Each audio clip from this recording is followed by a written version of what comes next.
Okay, push to Twitch. Also, about to hit 50 It also says we're hours still in playing Castlevania. Evil Within. Oh, it is? Okay, I'll fix that. Yeah. All right. Imagine all the disappointed Evil Within fans showing up to our stream and going, "No, my favorite series. Fuck you and Microsoft." Man, it's actually sad to see Carlos playing through the Evil Within, and we're live again. He's messaging me going, "Man, this is pretty cool. This Evil Within thing, this is cool." I'm like, "Yeah, I know." Sure is. Was. Okay, there's that. Is and was. Never will be. Well, we'll never find out what happened to what's his name? The villain from what's his the name? first game. Oh, that was like the best cliffhanger.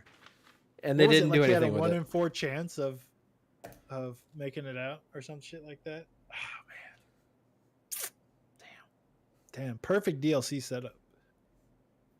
Evil Within 3 never coming out. I mean, it maybe give it a couple of decades as a joke, it might come back as oh, remember this shit? Like Phil Spencer opens a shirt that says Evil Within. We're bringing it back, baby. And then a year later, they just cancel it because they're like, oh, fucking nobody wants this Japanese shit. I mean, that's just classic Phil Spencer.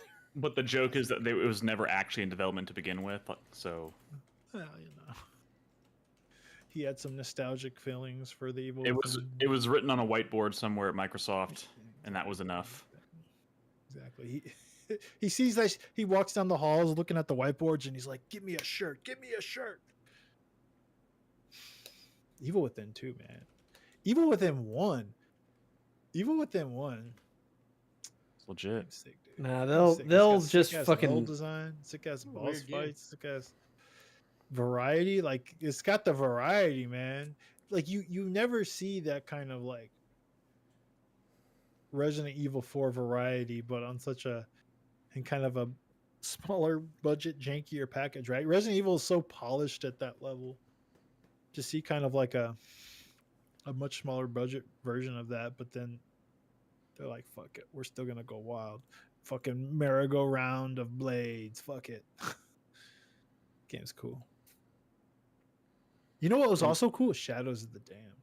I wish that port remaster wasn't so kind of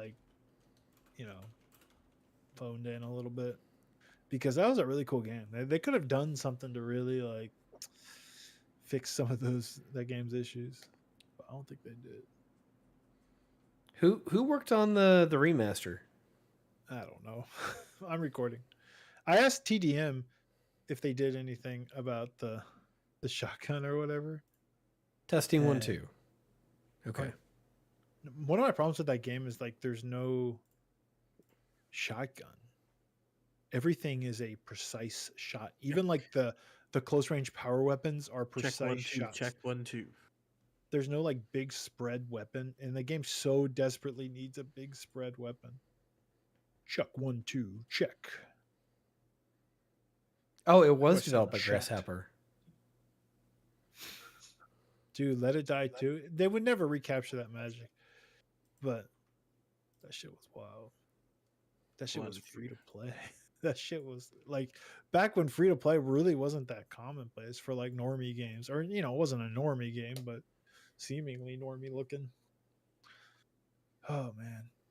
And that soundtrack, dude. I don't even think you could stream Let It Die anymore. Although they probably ripped all the music out of what's left of that game, probably. That's my guess.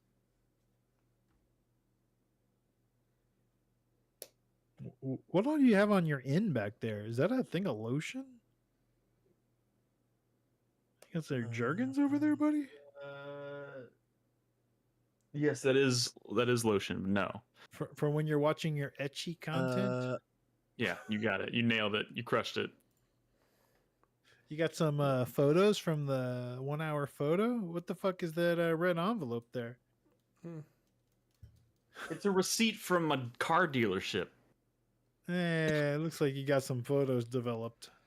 Yeah, that's it. Hello, check. It's just his goon cave. Just don't go after a man's goon cave. He's gonna bow out before, so I can't prove him wrong.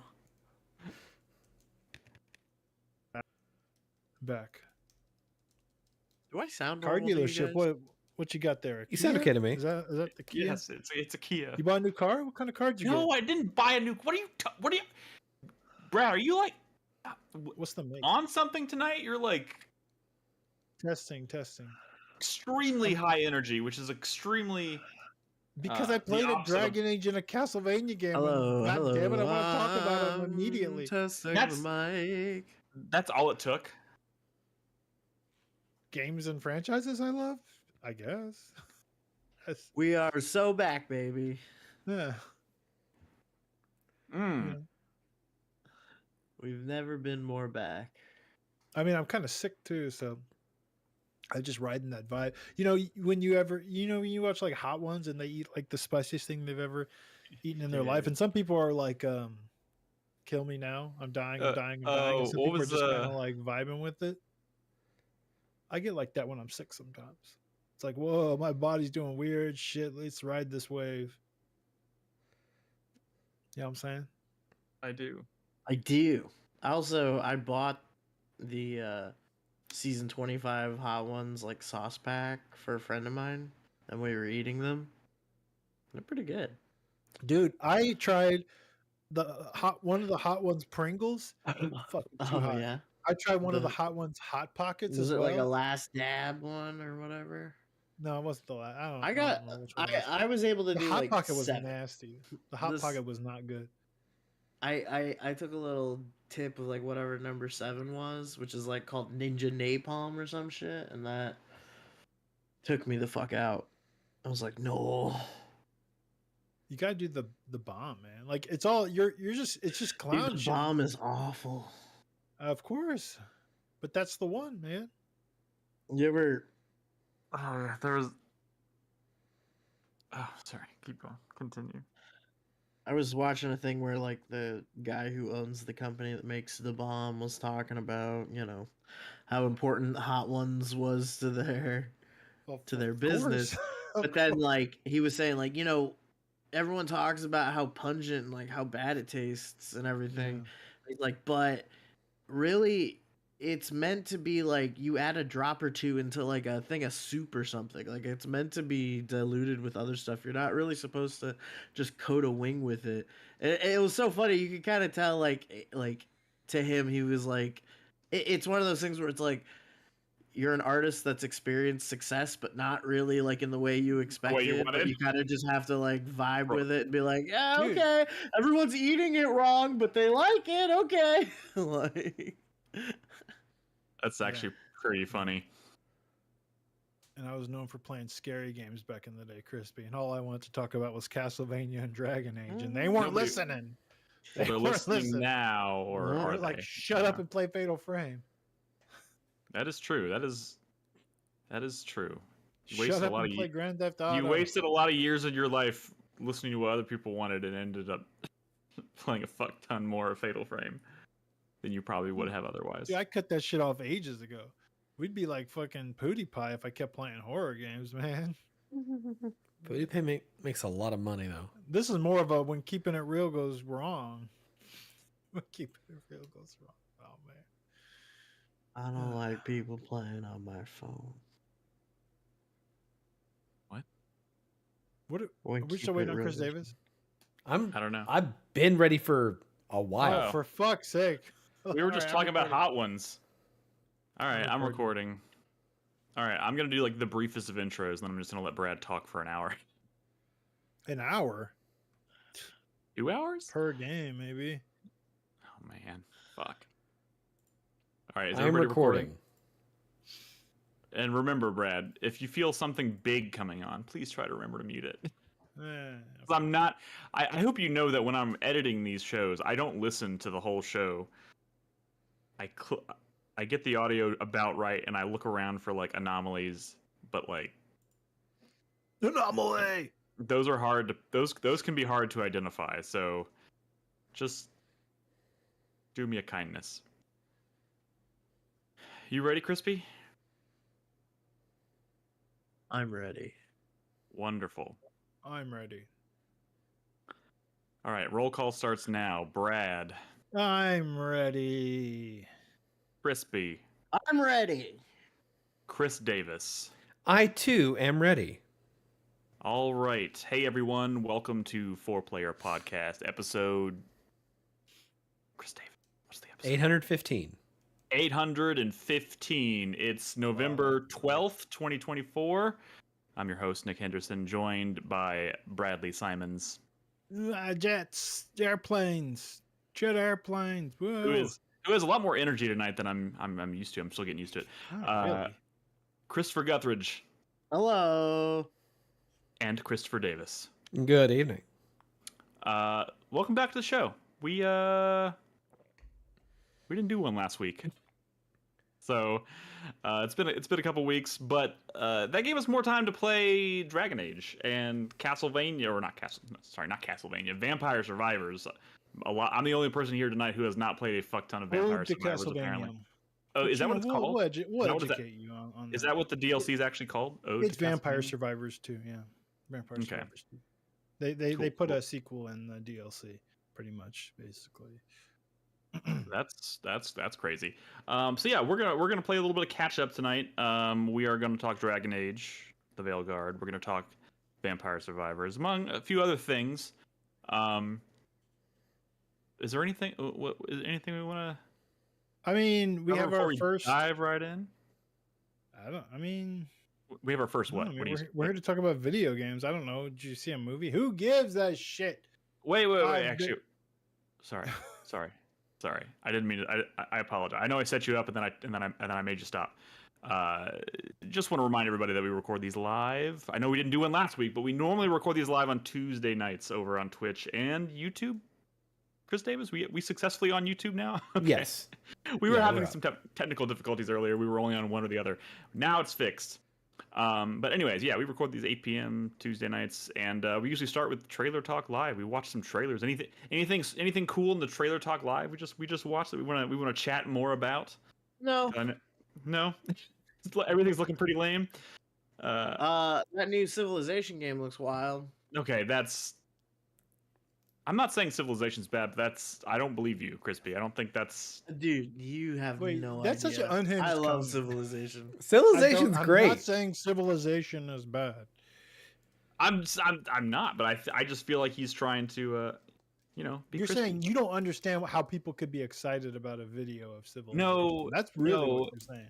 Well, you're in the business of putting words in my mouth tonight because you also tried to... I'm trying to fix the words that came out of your mouth. He also tried to assassinate me because I didn't want to play Lego Horizon. Apparently, that means I think Lego games are terrible and not funny. I would expect you to play it, but so dismissive of it. I mean, you love Horizon. I'm not dismissive of it. It's infantilizing Horizon, Brad. I don't prioritize it because it's like actually like, I don't know. Like, those games are clever. Like, the humor's smart. I don't know. I mean, but here's the thing. I never said they weren't. In fact, I even said I like Horizon and I like the Lego movie. I just have really no interest in playing the game. That's not to say it's bad, but man, you gotta we're at the point now where you gotta start making hard decisions. Well, we're well past the point, right? This is like just the industry that we now are left with, which is 100 games coming out every month, and you gotta somehow find time to play the ones that mean the most to you, I guess. So I'm clicking dicks, man. I don't know what I'm doing over here. Look, man, can we talk about Dragon Age? Yeah. We can talk about Dragon Age. Brad's getting trigger happy with as a moderator. No, I'm just clicking the wrong things. I don't know what I'm doing. All right. Or you want to talk about Castlevania, man? There's a new Castlevania game out. No, I really don't. I want to. But look, man. It's been so long. Literally been a decade since the Dragon Age game came out. Yes, and I like skipped the one. last actual Castlevania game worth of shit. Longer, right? Yes. Longer. This week is Brad's week. It's the week he's been waiting for. There's a new Dragon Age game, and there might as well be a new Castlevania. Well, they came out last week, but don't call last week Brad's week. I don't want. No, yeah. I mean, nobody really wants to be associated with last week. It is a little crazy because I talked about this weeks ago that like I took a week off of work for just childcare reasons or whatever, right? Right.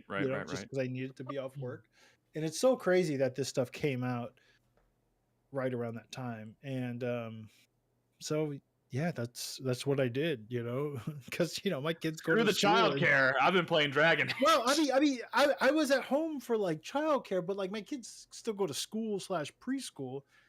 We just had to have someone like take them there or whatever. I guess Griff doesn't go every day, but I just had to be there to get them to where they needed to go and home from school and stuff. Right. But I was at home. And so I played a lot of Dragon Age. I played a lot of Castlevania. Well, I guess we'll talk about Castlevania later, but it is. Yeah, let's start with Dragon Age the Veilguard. Okay. I'll tell you this: more people played Vampire Survivors than probably all Dragon Age games combined. I mean, that might be true, but I'm rolling Dragon Age footage. Just fucking go. All right, Dragon Age. It's just crazy, right? Because I played so much Dragon Age in the past week, but the week before that, I played so much Castlevania. I am over 40 hours on both of these games. That is crazy. That's a lot for you. You know what? That is so impressive to me, Brad, because even when I took a week off and I don't have kids, I was happy with like, okay, I made about 15 hours of progress in one game. Like that was like fucking no. Castle Don't say it. Don't say it. That is not actually true. I do find myself going to bed a lot earlier than I used to because I'm getting old. But hey, I still went to bed at reasonable times sometimes. Hey, look. I'll say this. Both games are kind of addictive. Yeah. Both games are kind of addictive. Can we talk about Dragon Age? The new God of War game dropped. It wants its video game back or something. So real quick, I just want to like. It's funny that you say that because like Dragon Age is such a weird series. Just like when I try to like think about it in retrospect. One, I skipped Inquisition because I bounced off it pretty hard. Like I spent like 10 hours in the hinterlands. A lot of people didn't finish that Inquisition. What? But you know who did? This motherfucker. Can I briefly say that I'm a big Dragon Age fan? We know this. Big Dragon Age fan. Played that Dragon Age game back in 2009. It was my game of the year over Uncharted 2 and Bayonetta. Crazy, right? Crazy. I mean, you are a Grey Warden. I like to bring that up every time we talk about Dragon Age. I'm a Grey Warden. Every Dragon Age game has made my top 10 list. I will say Dragon Age Inquisition was... I went back and listened to that video from 10 years ago, and it was my number 10, and I was just like basically saying, fuck this game. How dare it make it onto my list, basically. But you love Dragon Age. So... Dragon Age. I love Dragon Age. I mean, that's really at the end of the day... You're a mage? This is Nick footage? Yeah. This is Nick footage. Oh, I heard the mage is just like playing that fucking Harry Potter game from last year. That's funny. That's what I heard. Before you move on from that statement, I'm like specializing in now that I've specialized in the skill tree. I picked the specialization that switches between magic and like blade handling and stuff. So I have more abilities now that are kind of melee focused. But yeah, let me tell you, the reason you have abilities that are melee focused is because where do we start, man? Inquisition was a game I had lots of issues with, but I also like read all the Dragon Age books, and I'm just really into the lore. So anytime, which it's not common for me, right? I'm not even into the lore. I like the characters and shit, but then there's like characters from the books in these games, and like about a half decade ago, a Dragon Age book called Tevinter Nights came out, which is actually a collection of like short stories in the Dragon Age universe. Like there are there's characters in those stories that are like main characters in this game, and I had started that like a couple months ago, but then I just got like, who has the time to fucking read or anything. But as I started playing the game, and I'm like, wait a minute, that's that dude. Like that's that dude. So like it kind of got me excited, and I started reading the book again.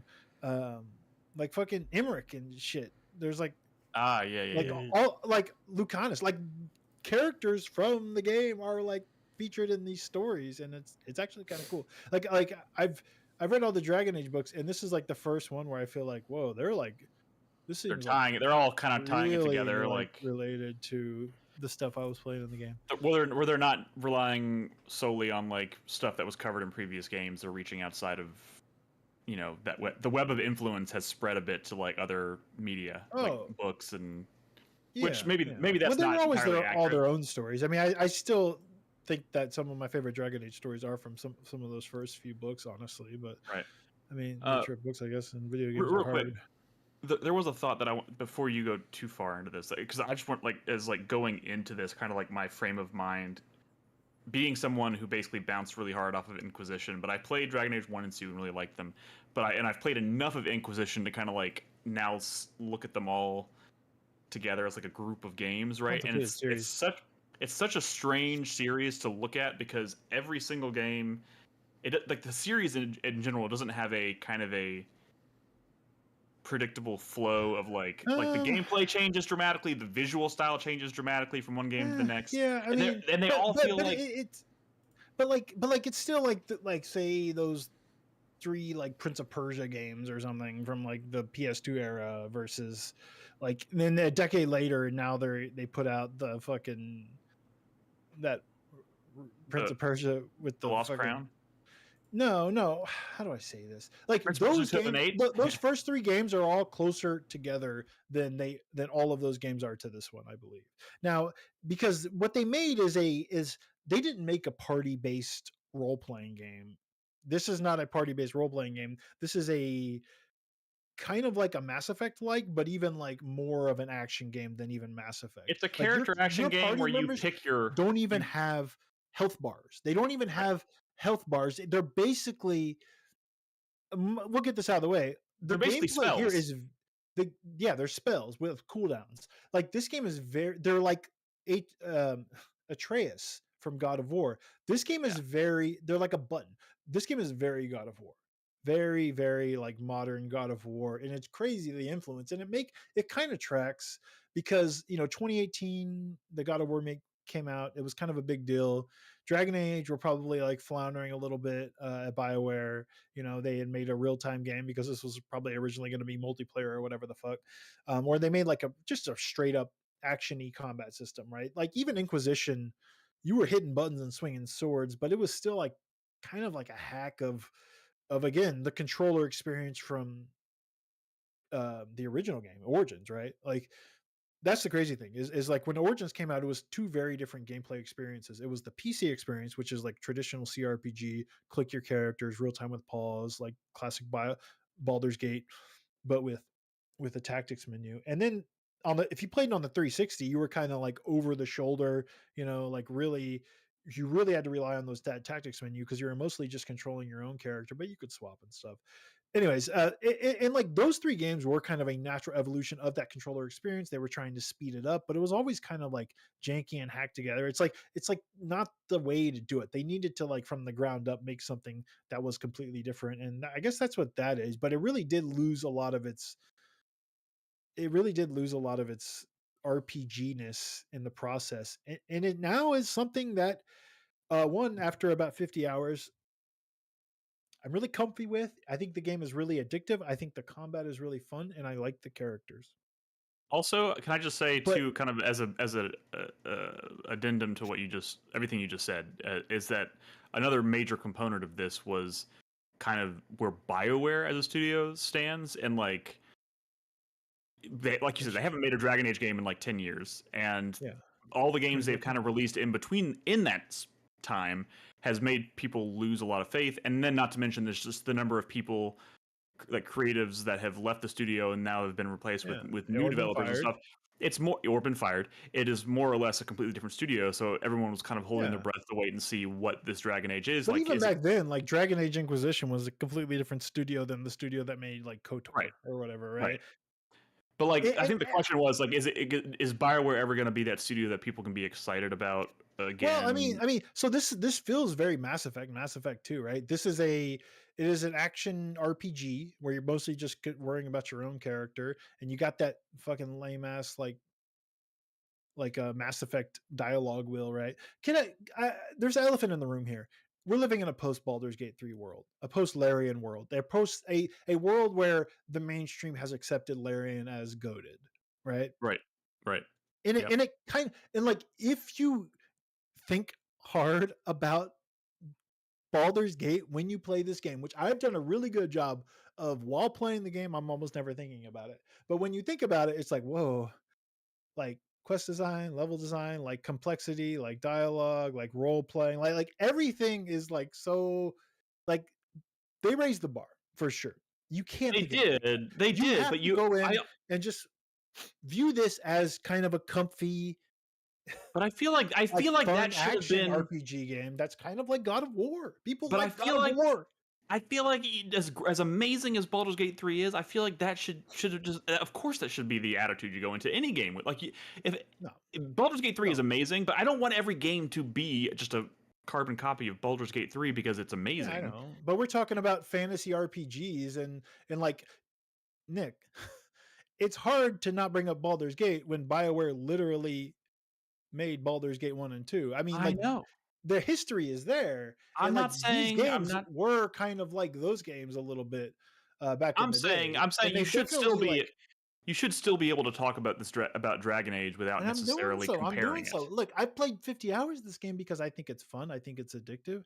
I think the combat is in a way that the action part of the combat was never good in any of the Dragon Age games. It never felt good swinging a sword or whatever, because that's not what those games were good at, honestly. Those games were good at being like tactical RPGs, party-based RPGs.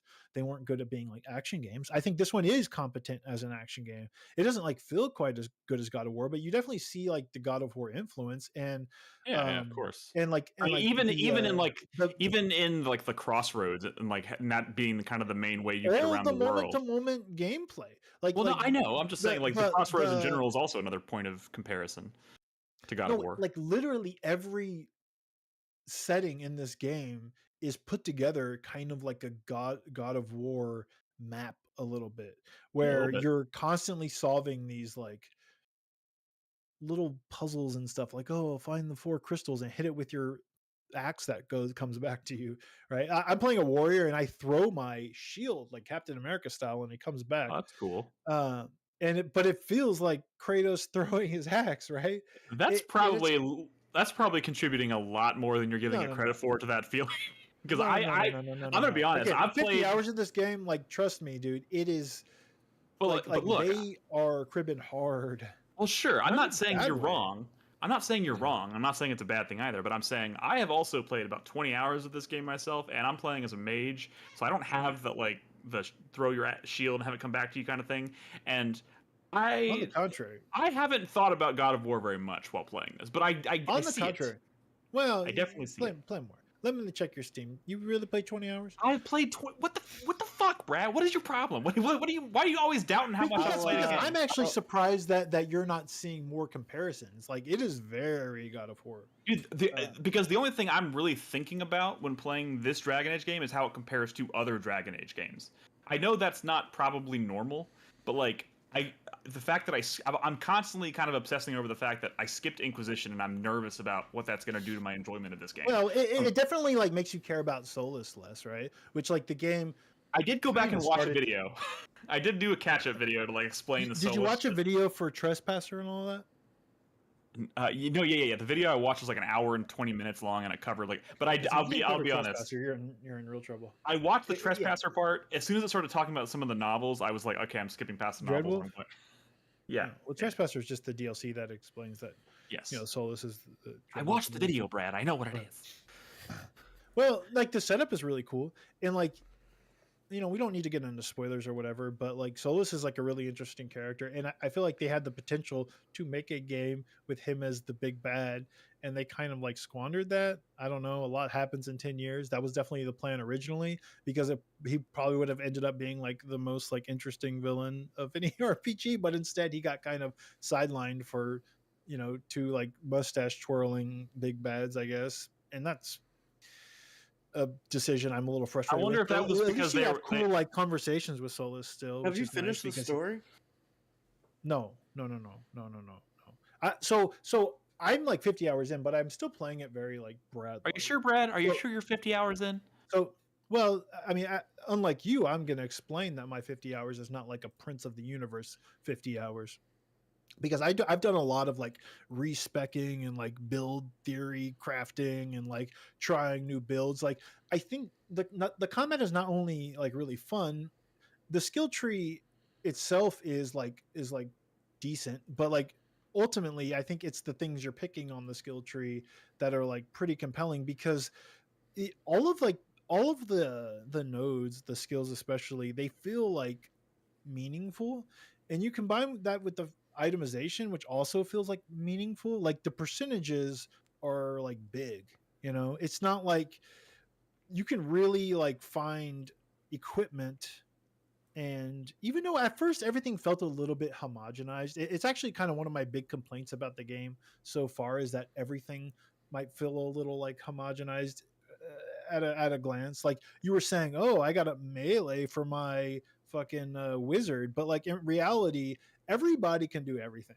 Like there's not a single component like interaction in combat, outside of combat, like companion wise, like abilities, or like world abilities. Like everyone can do everything, and it's a little frustrating. That's I'm glad you brought that up, because like I was because every character, they even make a big show of it. Like when you meet new characters in your party, there's usually a mission that you go on with them alone, and they kind of explain how their combat works and what their special environmental ability is. Like Harding, you go on a mission with Harding, and explains how she can use her new power to like move rocks to like give you new cool platforms. Moment, except, it's a cool moment. And then later on, I'm running through a level and I don't have Harding in my party.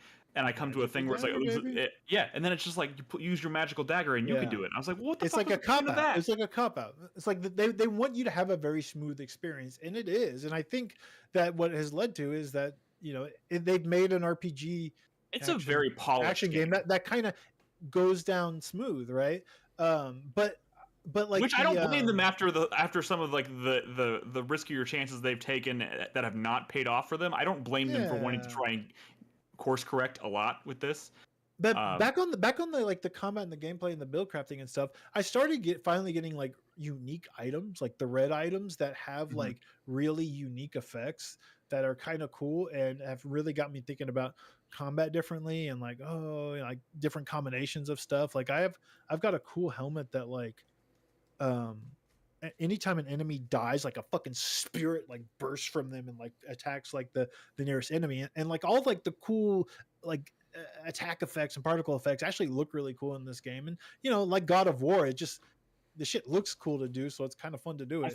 I found a unique, because the red accessories or things that you're talking about are called unique items or whatever. And they have, like you said, they have a lot of unique like one I got like 10 hours ago probably, and I haven't taken it off. It was like, I read the description and it was like, anybody who does damage to you is going to be chilled, like take the status effect of being chilled, which means they're all slowing down, and it builds up right until they're frozen. And I was just like, hey, that can't be right. Like that doesn't make any, that sounds way too powerful. And I put it on, and I got into a situation where I got swarmed by like 3 enemies at once, and they all hit me, and then they all instantly like were covered in ice. And I was like, oh shit, this is awesome. Dude, like I got a unique helmet that, so I'm a warrior, so I have, you know, 2 resources, right? There's your cooldowns, and then there's like your resource generator, which for you is probably mana, for me is rage, right? That lets me do attacks based on that resource, right?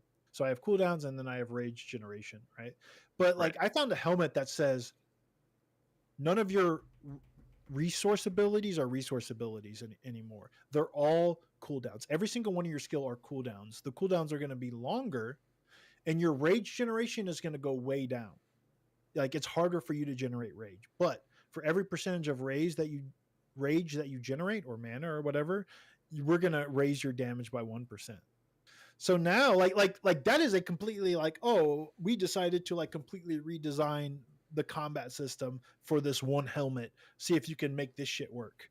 And it's like, and at first I was like, oh, well that's actually, I mean, I generate rage pretty fast, so I'm not sure if I'm going to fuck with this. And sure enough, I tried, and I'm like, well, I'm doing more regular combat, but less abilities. And I am doing a lot of damage, but it's not really for me, right? But as I've leveled up like my enchanting or whatever, which by the way, did you know you can enchant actual abilities, not just armor and weapons and stuff? I didn't know that. I started to unlock ones that reduce cooldown, and all of a sudden I'm thinking, oh, wait a minute. If I start combining some of this cooldown reduction with that one unique helmet, all of a sudden I'm gonna crack this shit wide open, you know?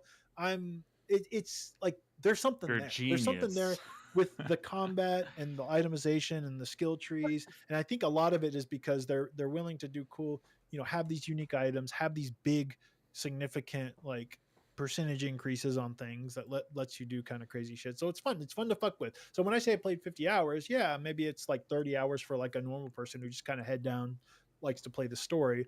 I've been like kind of like really combing through these areas, but I've also been like spending a lot of time kind of fucking with the systems and whatnot, like I do.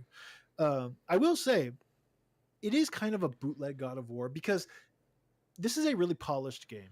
And it looks really nice. It's really maybe the game. most but polished. But like the stuff that they're cribbing from God of War is not quite as good as God of War. Like the puzzles are not that. The exploration. Like I do think the exploration is fun. I know you're. I know it's fun. It's very intricate, and you're unlocking shortcuts and dropping down ladders. And like at first, it's like overly confusing. But the more I've played the game, and I've kind of like started to understand like the language of the game, like I've actually found a lot of like satisfaction in like unraveling those environments and finding all the chests and stuff. It's fun. It's addictive. It's fun and addicting. And you mentioned this is a really polished game. I think that's kind of a big thing that I'm really surprised by because I've always liked BioWare games. Sometimes loved BioWare games, but I've never really thought of like their games have always been kind of rough around the edges, and I feel like this has been smoothed out and so much. Like this is probably the most polished BioWare game ever made. I feel like. Well, I mean, I don't know about that, but it's definitely like a different vibe. What would you? Dragon Age. Yeah, I mean, I don't think like Mass Effect 2 or something is like not polished or whatever. I think I think I'm getting that. I think I'm saying that mostly because there's really never. I haven't really seen any awkward animations. I haven't really. I mean, aside the one thing I will say is it's kind of sticky when you're like trying to jump off things, which is kind of annoying. But like just generally exploring and platforming and cutscenes, everything is really polished. It's not. I don't even know. It like goes beyond polish to like anodyne. It's a weirdly like antiseptic game sometimes. Yeah, everything might be a little too like sanded down. I don't know why. Like I'm liking the game. I'm enjoying it. The game you're describing doesn't sound like the game I'm playing. Well, how much have you played? I'm about where Nick is here in this footage, so about 20 hours. I've done quite a bit. Well, not quite a bit. I've probably done like 4 or 5 hours past this. So like I'm doing the last 2 like. Get the party member quests, right? Like I just got Emmerich last night, and then I gotta go do this one to get the Dragon Hunter or whoever. Yeah, Tosh, sure. And yeah, I keep feeling like I'm waiting for the game to open up. Like I keep feeling like I'm waiting for the game to like, open start. I think like, is it when you get all your characters? I mean, you definitely like get to a point where it's like I did not know there were unique items in this game. I have not found a single one. I don't know. Yeah. Like, they are rare. They are proper rare. You get to a point in this game. Like you get to a point in this game where you have like maybe like right now I have probably like 8 locations I can go to, plus the crossroads, plus all these side quests, all these like companion quests. I've got all these locations I can go to, but I have no idea why I should. Like because I don't know what the crossroads are even for. Like it is literally just the God of War a little bit, I think. I guess. And there is a main story quest with like Solas's flashbacks that you should probably like. And also the crossroads just seems like a way to like a narrative device used to kind of like make the world more accessible and feel less like you're fast traveling. Does that make sense? Yeah, well, I don't use it that way.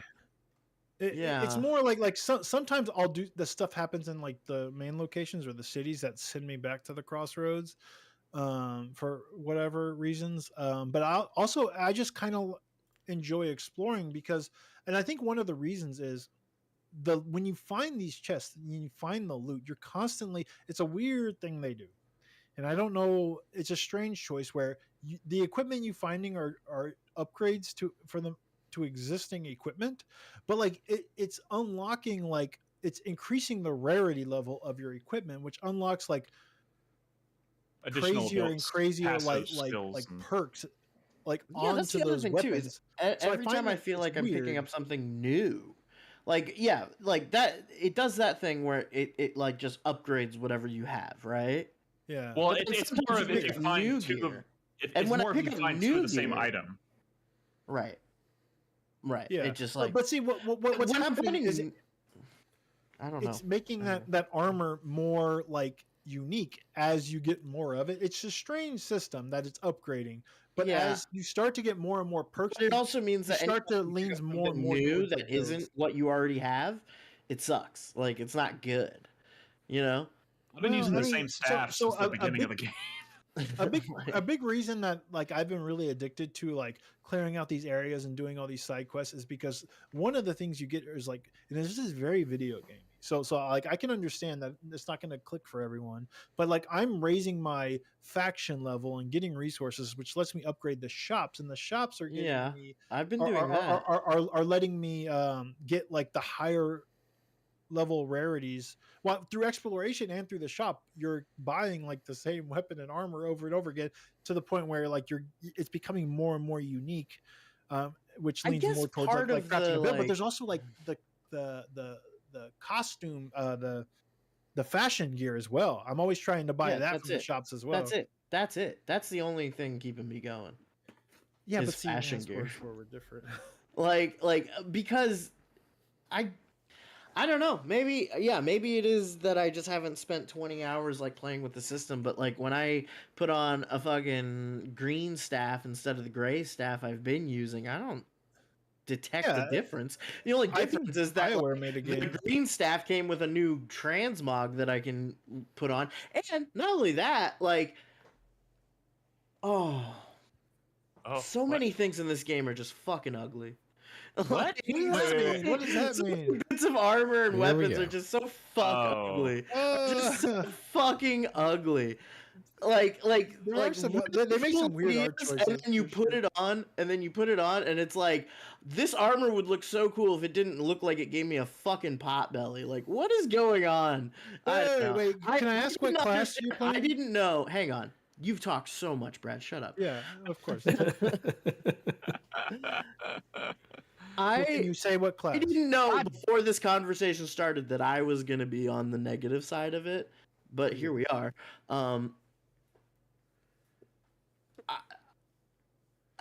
I like this game. If I had paid for this game, I don't think I would still be playing it. You know? Damn. I don't know. If you paid for the game, you wouldn't still be playing. Well, he's playing my copy. Yeah, I'm playing. The Steam Share copy. Usually it's the opposite. Yeah, no, I mean, like, I feel like if I had played, well, I don't know. I feel like if I had invested something into it, I would have felt more disgusted with it, so I wouldn't have wanted to keep playing That's wild, man. I get it. No, that's the thing. I am with Crispy.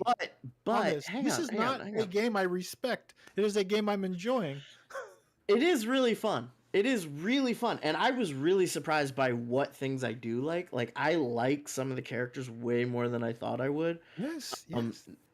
Nev has really like grown on me. Like, she's super cool, and I didn't realize that like the character I made and had envisioned was her. So like we have the exact same like backstory and like the exact same like kid. Which is a little weird, right? It is a little weird. I'm a Grey Warden. It feels like I'm a Grey Warden, but like, it feels like she shouldn't be in the story if I'm in the story. Like just because of the way I built my character. On the contrary, as a Grey Warden, it makes sense that like there's just another Grey Warden here. I want to point something out. Prince of the Universe says Balara is best girl, and like I like Balara. I don't understand why anybody likes Balara. You got it because you haven't spent enough time. Has so much of that like coding of just like, oh, the culture war would fucking hate this lady. Like, I don't, I can't imagine. So you hate them because you share similar opinions? Yeah, because I'm a culture war. Yeah, Brad, thank you. No, you're right. She's very like fucking. She's annoying as fuck. Like, I like her. Like I find her endearing, but she is annoying. Like, yeah. And that's maybe my whole thing with this. This feels like 20 more hours with her. This feels like, this feels like a Critical Role video game. It feels like the story is very like kind of someone who's disconnected. What does that mean? It's like kind of hardcore Steven Universe fantasy, like everyone's gay and open about their feelings and really nice. Like, I don't know. It does start that way, Skill Up, but it gets better. You got to spend more time with the characters. And you know what? I think it's not so much Philip. It's not so well. That dude's an ass Brad, clown. you're That getting dude's a fucking fucking, ass. you're getting beyond. This motherfucker was posting clips that were so disingenuous in this fucking review. It's horrible. Now, granted, like, I will drag this game too because I think it is comfy. kind of like it's a very comfy game. It's comfy, but like the dialogue system is fucking trash, right? But like, yeah.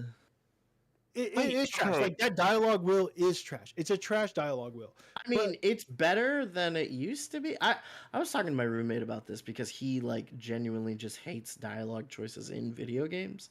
Like as a principle, like thinks it's just a bad way to tell a story. I don't necessarily agree with him, but there is something to be said about like where BioWare was a few years ago with that kind of thing, where like it was too much of a like there's just too many checklists to like check off in conversation. So much information was like given to you through dialogue trees, so you're going into like subtrees of subtrees of subtrees to like just get lore dumps and then like progress the story to a point where like it didn't feel conversational at all. It doesn't feel like it feels like the story's stopping so that a character can kind of like in universe explain how the universe works. But like you get that over and over again, that like never stops, right? I don't know. What you're describing is the vibe I had early on in the game, like for sure. That like, and I just feel like your critical role or whatever, like you said, whatever the insult was. But like I'm telling you, that's not okay. I get what you were saying though. It's not like no, you don't. You get what you think I was saying. No. Can I ask a question? But I'm saying like the more you spend time with these characters, the more like they become like these. Dude, I love sticks, and they become like actual like interesting characters or like characters you just start to kind of care for, and it just kind of like sneaks up out of nowhere, right? And maybe that just comes from like spending time with these characters, but I also feel like this happens in every BioWare game. Yeah, this is what BioWare games are like. And there's no one in here as good as Morden or like fucking Legion or whatever, sure. But I'm telling you, like Bollara does eventually like become a character where you stop rolling your eyes because I was with you at first. I think he's saying he likes Bollara. He's confused why other people like Bollara. Yeah, that was just an aside that had nothing to do with my actual criticism. I am genuinely shocked that like people have positively received that character. It grows on you, like what Yeti said. They all do. I don't think there's a single one I've met yet that I don't like. You know, I mean, like I did Emmerich's quest last night. It's like that dude is great. Incredible. That shit was great. Like that location, that character, that was fucking his great. whole vibe. His little skeleton dude is like my favorite character in Dragon Age now. I think like. Yeah, Harding, like I picked Harding as like my romance character, so I've been like working on that. I really like her. Dude, even like just Varric, like he's not like one of the characters. The best narrator in BioWare history. He's so good. Like just having him around, being like the opening of the game where it's like you and Varric and Harding, and it's like Varric's the old man being like, what are we getting into today, kid? Like it's so fucking peak. It's so good. There is like even a tone in the beginning of the game that I think, I don't know. Can I interject here? Well, actually, real quick. I know Chris Davis has been trying to get a word in edgewise. He had a question. I'll go after him. He's gonna ask a weird question. Sorry. I had a mechanics God damn question. It, Brett. I wanted to ask. So y'all were talking earlier about how the game seems to have a lot of flexibility for building out your equipment loads and trying out a bunch of different things within your existing class. I mean, I feel it's more just you can't really like fuck it up. I don't know. Yeah, I don't know what that means. You can't fuck it up. It's more like you can just refund your points at any time, but I don't know what. I don't know. So like so you half can the nodes that I'm unlocking on the fucking skill tree, I'm like, I don't know that this has done anything. But what's not everyone's specifically- going to play the game the way I am, but I think the game supports like people who don't want to play it that way also. But I do feel like I could see the game being is rather long, and I feel like if you don't try to engage fully with those systems, then combat's probably guess. going to get pretty tired. I pick that setting that's like, oh, you need to engage with combat, or you need to engage with the equipment and the combat system. That's the setting I picked, and so far, the combat seems like, I don't know. What class? So- are you It's playing as? fun. I'm playing mage. I wonder if maybe I that heard was a mage gets mistake. better. Well, a lot of people So- said early on mage is kind of whack. That You know that why- ties okay, into sorry, my 'cause- question though. Yeah, what's your actual question, first of all? My question is like, so you have that very user friendly respecing for within an existing class, but is there flexibility to experiment with like multi-classing and trying out different things without No. having to No, do this a isn't whole new very playthrough? complex. You pick But it's very easy to one- respec, and every character can do fucking everything. I mean, Yeah, it's that like D&D 5th edition thing where like everybody's just kind of like some flavor of like magic user, but like Yeah, some like, people hold a melee, sword and ranged. some people hold a staff. Like as yeah, much as I like, shoot my shield at people, I might as well be an archer. yeah, Even though 'Cause- I'm a warrior, I'm a fucking archer. I mean, because If I were to play this game, granted, I've never played a Dragon Age game. I know that's weird, but it's a fact of life. If I were to play it, I Treat probably would go yourself. for a more melee class build. But I'm watching your still be using footage, magic. and you're doing things.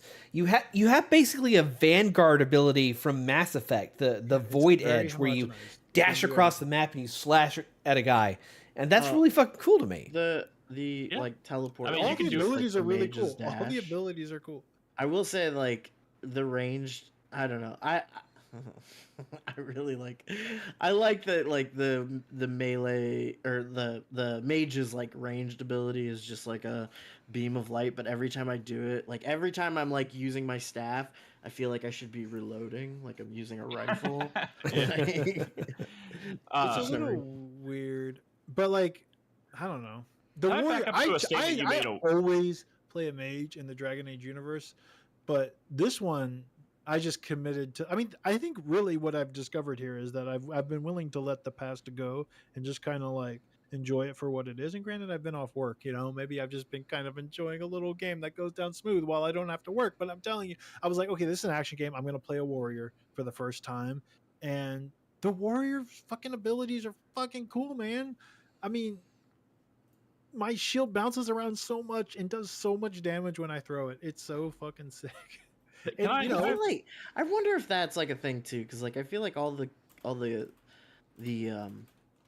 party members that I want to use in combat are also wizards. So They're maybe I just should just be like abilities. a sword person. Like even the characters, if you really go into their skill trees, it's all the same shit, dude.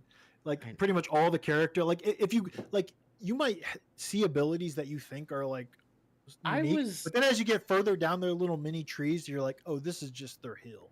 I this was is just their genuinely buff. relieved to open the character menu and like look at the followers and see that like their skill trees are super simple.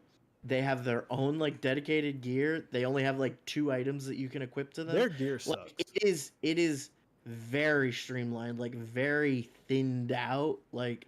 That's and I probably was what really contributed. relieved to see that, and then I realized like, oh yeah, because like, It's an action game. They're just glorified abilities. well, But- yeah, it's more like yeah, because if you tried to make this more complicated, you probably would have fucked it up, and that I wouldn't have wanted to engage with it. Even in Mass Effect, all the Mass Effect games, Like- your party members had health bars, right? Yeah, I don't like. in Inquisition. You could switch characters. They was had getting full skill new- trees, full itemization. I was getting new armor for Neve and like not equipping it because it didn't look as Doesn't cool as matter. her default Yeah. outfit, and They I have was like, fashion I gear. don't even think like, and I was sitting there thinking like, oh well, that's gonna fuck me, right? And I'm like, I don't know, I've never seen a single party member die or take damage or not do anything. Like I will yeah, it's say- I like, will say don't early even know on- why they have equipment. Like Early on, even where I'm at now, I kind of like don't really engage with their equipment that much because I don't think it really like matters from moment to moment. But I see as their stuff levels up as well, there's potential that you can really lean into a build synergy that is like uses their stuff with the shit that you're really focusing in on to do probably some pretty crazy shit. I'm not even there yet. I'm glad. But I'm glad right now that they're just a slowdown and a heal like and like some combos. And I like the combo. I like the combining abilities to like sometimes they'll have magic abilities that you can, if you go into the wheel, you can like use them simultaneously to create new effects. Like that's pretty cool. It's just a Dragon Age staple, but like they do this weird effect in this, which I think wasn't, so I never played Mass Effect Andromeda, and I was thinking about it because some people are kind of like whatever on this game, and that's fine. But if Andromeda came out and was this like polished and pretty, like I think it would have been super successful. Do you think it would have been fine, or do you think that game had bigger issues that like this game didn't, aside from polish and bugs and I mean, I can't speak for this game, but there was only like 2 years between Andromeda and I'm not saying why. I'm saying, does Andromeda have bigger issues even outside of like polish and bugs and weird shit from launch? It has some balance issues with the jetpacks and how they do the cover-based combat, and it doesn't necessarily give you as much freedom as the previous Mass Effect games tried to give you, but underneath those layers of issues, like it's a pretty decent game. I think this level of polish would have gone a long way in making that game more palatable when it came out. Which honestly, like one thing we know for a fact now is that they're not, like they said, don't expect story DLC for this game because they have shifted full production on Mass Effect 5. And I'm sitting here thinking, I know they make that decision after seeing launch day sales. Yeah, probably, but like this is very much their first game since the end of the Mass Effect trilogy, or I guess maybe since Inquisition. And Inquisition was already starting to show some crap. Like people were not necessarily as on board for that. Like this has been kind of I don't want to say return to form for BioWare, but it's the first game that I think they've seen in a long time that's been received pretty well. So I mean, and I say that because BioWare, people have been shitting on BioWare and being like, the BioWare that we know and love is dead. It'll never be the same again. And maybe that's true, but like I'm playing this and thinking to myself, man, I like this enough to say I would love to see what a Mass Effect with this level of thought and polish would look like. Yeah, but I mean, it would probably be like this, But I love that universe. So I feel y'all like had talked to me 30 hours ago when I was like where y'all are at, like I would have been tearing this game down. It grows on you. The characters grow on you. The gameplay grows on you. Maybe the combat for some of y'all will get a little tired if you're not really engaged in it. But like the way you explore the world and kind of like unravel those like locations is cool. It becomes addictive. And again, not like this is my game of the year. As in just like it's surprising how much I find myself wanting to turn the game back on and really just kind of like chip away at it. Like it's addictive, and it's very homogenized in a way that really bothers me, and it's smooth in a way that really bothers me. But like this isn't a Larian game. This is a BioWare game, and I'm just, thank God, like we're actually still getting Dragon Age games. I honestly didn't expect more from this. I expected less, really. So it's not a disappointment for me because I was done being disappointed with Inquisition and with Dragon Age 2.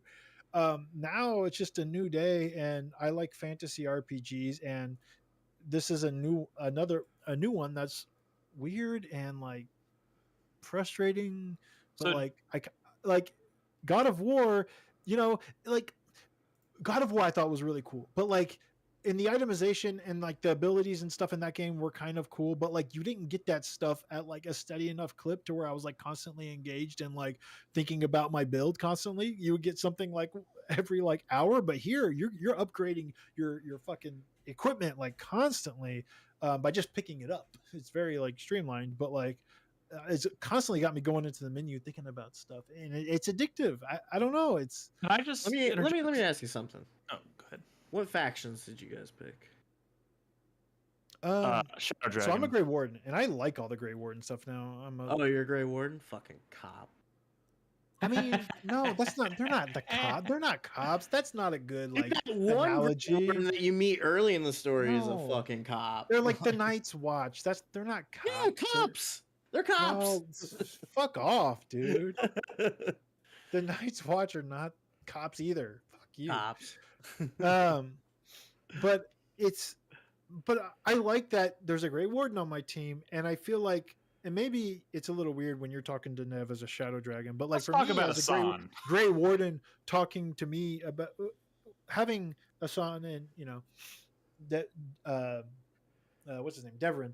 He's a really good character too, and like there's like a camaraderie. I feel like a little bit. I'm excited when my Grey Warden options pop up because I didn't think there was going to be like much of that, and it makes me think a lot about like Dragon Age Origins, right? Where like the Grey Wardens were like the biggest deal, and it's just I don't know. It's kind of I still think like the best like stories in that universe, both books and games, centered around the Grey Wardens, and maybe that's just me thinking about a Song of Ice and Fire or whatever. But like that shit was like Dragon Age Origins just slaps, and like Grey Wardens, I don't know. I like that stuff. What did you pick? And I kind of wish I was another faction. Like I don't replay games. I You wish you definitely weren't a wouldn't cop. replay a game this long, but I kind of want to see what the different options would feel like, because I'm actually kind of impressed how they keep bringing in the Grey Warden into the conversation. I'm a Shadow Dragon, Crispy. Hey, He me don't- too. He don't even know what that means. He doesn't Oh, even know what the Venator You is. fucking piece of shit. What is your gatekeeper. job as a Shadow Dragon? Nick. You I'm just have to bringing under- slaves. Nick. Bring slaves? Nick. To stop engaging with him, you got to understand. This is Brad's Star Wars, okay? Like this isn't a real conversation we're having. This is him masturbating. Oh, why 'Cause I don't why like are we a Dragon part Age. of this? Star Wars people are weird about Star Wars, but I am curious to see the vibe if I picked a different faction. Also, early in the game, did either of y'all make that big choice? Y'all both should have made it right now. I know Yes. Crispy Yeah. did, where you're like, I did. you could call it a spoiler, but it's not really a spoiler. At some point, you make a major decision of like which, which city to save or let not be saved. I or didn't whatever. 'Cause you have realize to it make that- closes you have to you make a out tough of a choice. vendor. Vendors. Oh, is that why I can't fucking find Yeah, a you vendor in can't- Trevisa? Yeah, if you like, Fuck. if We you all look made the same Treviso, decision. you can't buy any Antivan Crows stuff anymore. Man, nobody, Their shit looks so nobody, cool. nobody defended Treviso. Oh shit. No, Well, I mean, didn't because I didn't want to make Nev sad. I'm a fucking Tevinter. Hey man, mean, for me, I for love me, Neve, so Tevinteri. I wasn't about to screw over my chances Yeah. with Neve. No, and, like, it's I heard not Neve. Neve It's is Nev. rude. Neve is from Catfish. Stop it. Whatever. Yeah, but her name is Neve. I'm sorry. I know. Yeah. Anyway, Nev. But- Whatever. It's more See- that I feel like their argument about, well, if the Venatori takes over like the Tevinter Empyreans like council, like that'd be really bad for everyone versus Yeah. like some sad civilians in Treviso. Whatever. Right. It's Sure, it's a little cool bit. when you Say go back to Treviso. those places to see the impact on that city. It makes me want to like, again, I don't replay these games, but BioWare games are like famously like pretty replayable because of stuff like this. I really want to see what happens if you let Minrathous like go to shit or whatever. I do, as a Dragon Age boy or whatever, I don't know. I was kind of excited to see the Tevinter Imperium, and I feel like Docktown doesn't really give me those like vibes. It just Yeah. seems like I don't know. It was a What you weird see in the choice. beginning of the game is really cool. Yeah, super cool. But I mean, Yeah. like, I thought this was gonna be like blow the doors off the Tevinter Imperium, and I'm just in like kind of the slums of It's not like Minrathous, and it's like the ah. outer city in Baldur's Gate. Yeah, Baldur's I Gate. hope that it goes places, because there have been times, the more I played, where like, oh, I'm going there. It's just there's like a whole event that's gonna happen in this place, which is like crazy, right? I don't want to spoil anything, but like yeah, like there's locations that I didn't expect to see or go to, but with the power of the Luvian mares, you can go anywhere. Hopefully, that'd be cool to go back to the south or whatever to see Ferelden or whatever. I don't know. Although I think it's like overrun with blood. Can I just say, like, I don't disagree with anything that's being said here at all, but Well, I'm not letting anybody say anything, so I don't know what you're saying. Yeah, that is true. That is accurate. But for real, like I'm about 20 hours in, and I am really enjoying this game quite a bit. Like I'm having a great time with it. I recognize that it's not. For the record, I am too. Okay. And I didn't want to come off like had some thoughts. blazing this thing too hard because, I mean, I can rant for sure. Well, yeah, you sure can. You sure can. I'm just saying, like, there are so many things about that, like, because usually, like a really good set of characters in the story can keep me hooked on a game that I'm not even necessarily enjoying from a mechanical standpoint. Yet I still bounce super hard off of Inquisition. So I was really worried that I was going to take the risk again and find myself bouncing off of it. But this has successfully reeled me back into this universe in a big way, and it's also one of those things where it's like, we always talk about BioWare not like is this going to be, this is a different BioWare than we're used to, so like should I not have the same expectations as I used to have for a BioWare game? But let me tell you, one of the most important things about BioWare game has always been like your team, your characters, and who you're gonna be romantic with. And let me tell you, I am torn. Like I don't think you're torn. I mean, I'm not really super torn. Like I'm pretty. Here's the thing. You ain't gonna pick the dwarf, and you ain't gonna pick the Kunari. Don't you fucking lie to me. I thought about Harding, but no. Listen. I thought about Harding. You're pretty fucking ugly. I thought about Harding. Guy, okay, we get it. No. Listen. Right? I mean, obviously, the obvious choice for me was gonna be Nev, right? So, like, I was very much like a go for Nev, and then I met Tosh. Is it Tasha? Tosh? I've only had her for one night. What's her name? Tasha? Tosh? Help me out here. He's not the Kunari. The Kunari. That sounds I'm gonna tell you, I'm starting to second guess myself. I'm thinking about. I really like her as a character. I think. Dude, I was all in on Harding. I was all in on Harding until I met Emmerich, and there was an option to say something flirty to Emmerich, and I was like, "Oh my god, what?" Hello. Yeah, man. I like all these characters. I don't know. I mean, sometimes I go to check on Harding, and I'm like, "It's about them short stacks." Wait, I'm sorry. All I heard was short stacks. What are we talking about? Oh, side reel. I'm saying sometimes I go check on Harding, and I'm like, she kind of cute though. She is. I went with Harding because I made like a young elf guy, so I was like, I like the idea of like an elf and a dwarf romance. I do apologize, Sonji. I think I may have accidentally misgendered Tosh. My point is, they are awesome. They are awesome. I love that character. They will grow. I'm starting to have second thoughts. They have way more conversations between each other when you take them places, to the point where I'm always taking everybody.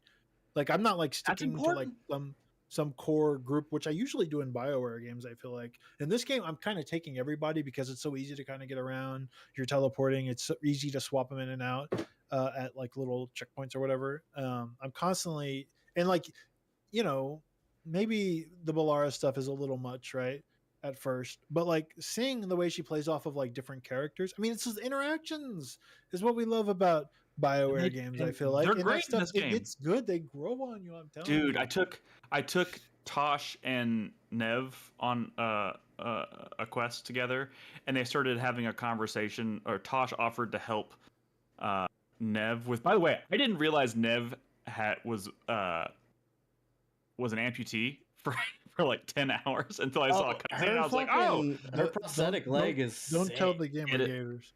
No, but then Tosh started having a conversation about wanting to help her, and she's like, "Help me? What do you mean?" She's like, "Well, your leg is shaped a little like a hook. How do you go up like ladders?" And she's like, "I'd never really thought about it that way." And then she started offering to like make her a new, like fashion her a new foot that won't get caught on ladders and stuff. And like the whole conversation, I was like, "Oh my god, I love this." The amount of interactions they have at the lighthouse in the world and at the lighthouse, it's crazy. Like there's a ton there in a way that I never seen. I don't think I've seen this much in a BioWare game previously, and I think they're getting a lot of mileage from that. And it's not all like Marvel stuff, which is which is absurd to even call it that. But they still got it. They still got it when it comes to like the party banter, which is what carried Inquisition. I feel like a little bit. It was the characters, right? So 50 hours in, you got to tell me, spoiler or no, can I romance Manfred? Dude, when I was reading To Winter Nights, before I even knew It's not a Imric yes was or in no. the book, and I was reading To Winter Nights, and Is that the skeleton? Yeah. this book, and they mentioned, and I got to the part of the book where they mentioned Manfred, and I was like, holy shit, hold the phone. Everyone shut the fuck up. Dude, Manfred so was sick. just mentioned in this book. The fucking the noises he makes are horrifying and adorable. He's like, I love it. I love it. And when I said the story was like Critical Role, kind of like Steven Universe sort of thing, I meant that it's bright, maybe, you know. I didn't mean it as a bad thing, but that's one of those things that's like a goofy little affect that like I really appreciate.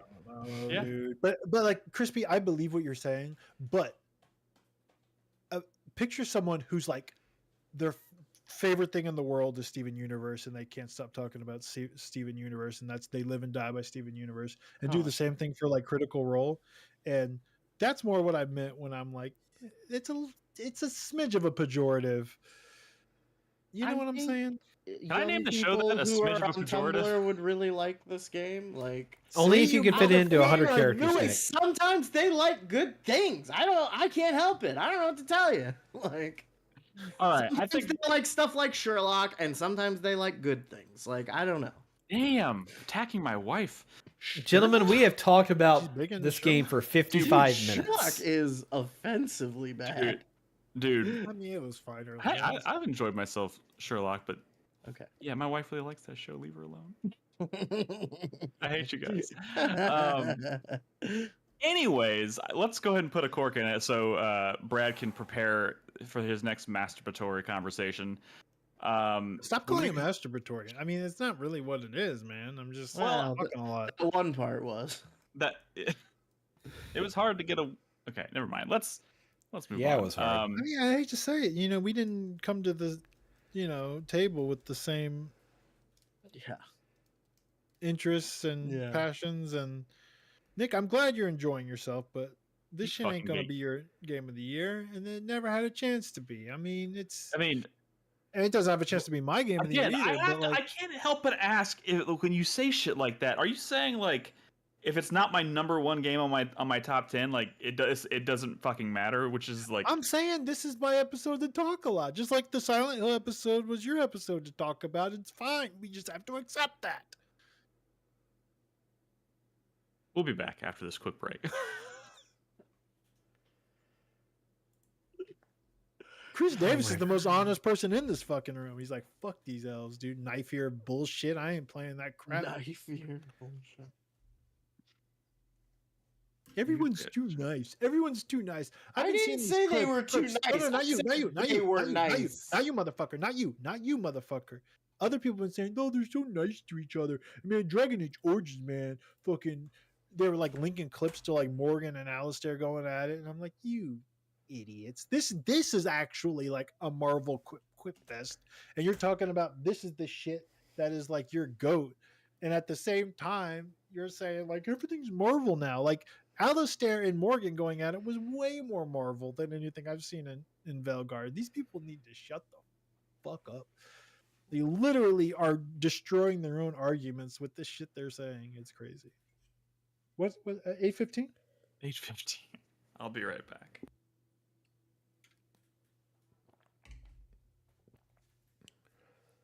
Literally like a clip of Morgan like, you're a poo-poo head.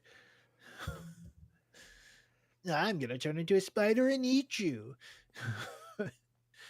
Oh, fucking hell. I like Dragon Age Origins. Let me ask you this. No way. If I could somehow fit in a 40 to 50 hour fantasy RPG before the end of the year, would it be this or would it be Dragon's Dogma 2? Huh? Play Dragon's Dogma 2. This shit ain't wait, you like Mass Effect? Yeah. Chris Davis. be true to yourself, dude. Don't play either of those games. Play some fucking spy game, some space game. What the fuck are you talking about? Play a Nazi game. Don't be like Nick.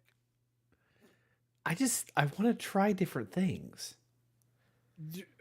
Are you saying there's not different things out there to try? I mean, look, This just ain't your lane, man. It's not even gatekeeping. I'm trying to help you. I am very surprised. It was cool seeing Morgan again, but I'm surprised how hype I was to see Dorian show up. Yeah, right. Like he just kind of showed up out of nowhere. Speaking of skill up, that clip. Look at the clip he showed in his review, where he's like, sometimes when you press the "I want to be mean" option, it's like not even close to that. Look at this one where I want to call this guy an idiot, and he doesn't call him an idiot at all. But like, it when wasn't he made that choice.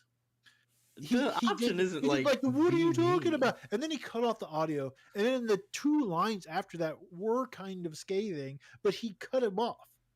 Yeah. He cut him off. It was completely disingenuous.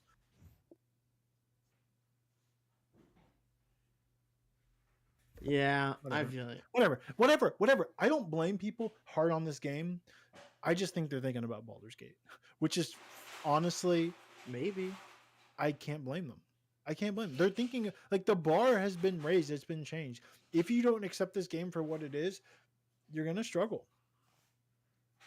I didn't even really think about this game before it came out. I didn't even think about like playing it. And then it came out. You guys bought it. It was on the fucking Steam share. And I was like, I'll give it a try. And the first hour, I was definitely like really blown away. Yeah. I think my thing is just that like, preview footage. Demo. Yeah, from the fucking whatever. Yeah. I think my thing was just that like I've played it for 20 hours now, and You're sitting in my chair. Do you not feel like I'm spinning my wheel? You're in my chair. I don't know. I have my chair, like, because I genuinely was having a hard time. Like, I was surprised that I was at like 20 hours. I felt like I was more than that. Can I have my chair? Yeah, I don't know. It's the opposite for me, which is weird. I don't know. I feel like thank you. The character. I feel like I'm still waiting for it to like go. Right. You know, even the random NPCs that like are in these places you go to that'll give you like quests, the ones you talk to, which by the way are a lot of like little like nods or directly from like books or previous games or like references to stuff. Like Strife and the elf in the forest area is like in like literally a main character in the first story into Winter Nights, and it's like, well, he's not that cool, but like, you know, Emmerich is also here and he's fucking cool, and Manfred's there and he's cool, but they're great. I love them. I love how like did you do the story mission for Emmerich where you just go down to the necropolis. What do they call it? The necropolis with him, and he just kind of talks to you about like what he does, like his day to day and kind of like the rituals and stuff, and you just kind of walk around and you're like lighting candles. It's like fucking beautiful kind of, and like he talks about it with such like love and like reverence. Yeah, and it's like it's necromancy. I've never seen anything like this. It's kind of, it was like touching and like powerful. And I was like, wow. And you get that's what I've been saying about every time like something lore wise in this game like really hits a vibe with me, it's something that like reminds me of like Eberron or some shit. Like it's like good necromancers, magitech, and like like neon signs and shit. Like it's fucking cool. The one thing I keep thinking about, and this is not a criticism because I don't know that either is better than the other. I don't think there's a right or wrong answer to this. But world building in a fantasy world that has like elves and dwarves and like other races, right? There's always this like tension between like how alien should non-human cultures be and like how alien should like non-human characters be versus like the kind of Star Wars method where it's like a bunch of weird looking aliens but everybody basically has like the same cultural background and like has like perfect one-to-one communication. And I don't know what's interesting, like what's more interesting to me. Not Spelljammer, Dragon Age clearly falls on like the Star Wars side of things, where it's like there's a bunch of weird shit and like cultures in different nations are different, but not like alien. You know, they're not like ununderstandably so. It's just like different cultures kind of put emphasis on different relatively human values, you know? Yeah. Things like necromancy being good is certainly like kind of testing the limits of that. But yeah, I don't know. What do you think? What do you like it when like elves and dwarves and demon people and stuff are like portrayed as just kind of being a normal part of everyday life, or do you like it more when those feel like really alien fantastical elements? I like both when they're done well. Sure. I guess that is. That's a cop out. That's a cop. I'm just kidding. That's not. I mean, I don't. I guess that's the most correct answer, but I mean, like what's done. It depends. I mean, I think it was really cool in like Dragon Age Origins when you're like picking origins, and back then I played all the origins. You know, I did. Oh, what's the difference between like an alienage elf versus like a Dalish elf? Yeah. And it was cool to see that vibe, but it's very like similar to how it is in The Witcher, actually. So it's weird because like you have like this world, like the Dragon Age world, especially as they depict it in this game, is like a very modernized world, but it just is also sword and sorcery like fantasy, right? Like it's still a very like globalized world. It's a very like like Tevinter is, for all intents and purposes, like a like consumer capitalist economy. They just also do like slavery and surveillance state shit. Before we get back into I think this, the Kunari stuff in this game is kind of lame compared to like Dragon Age 2.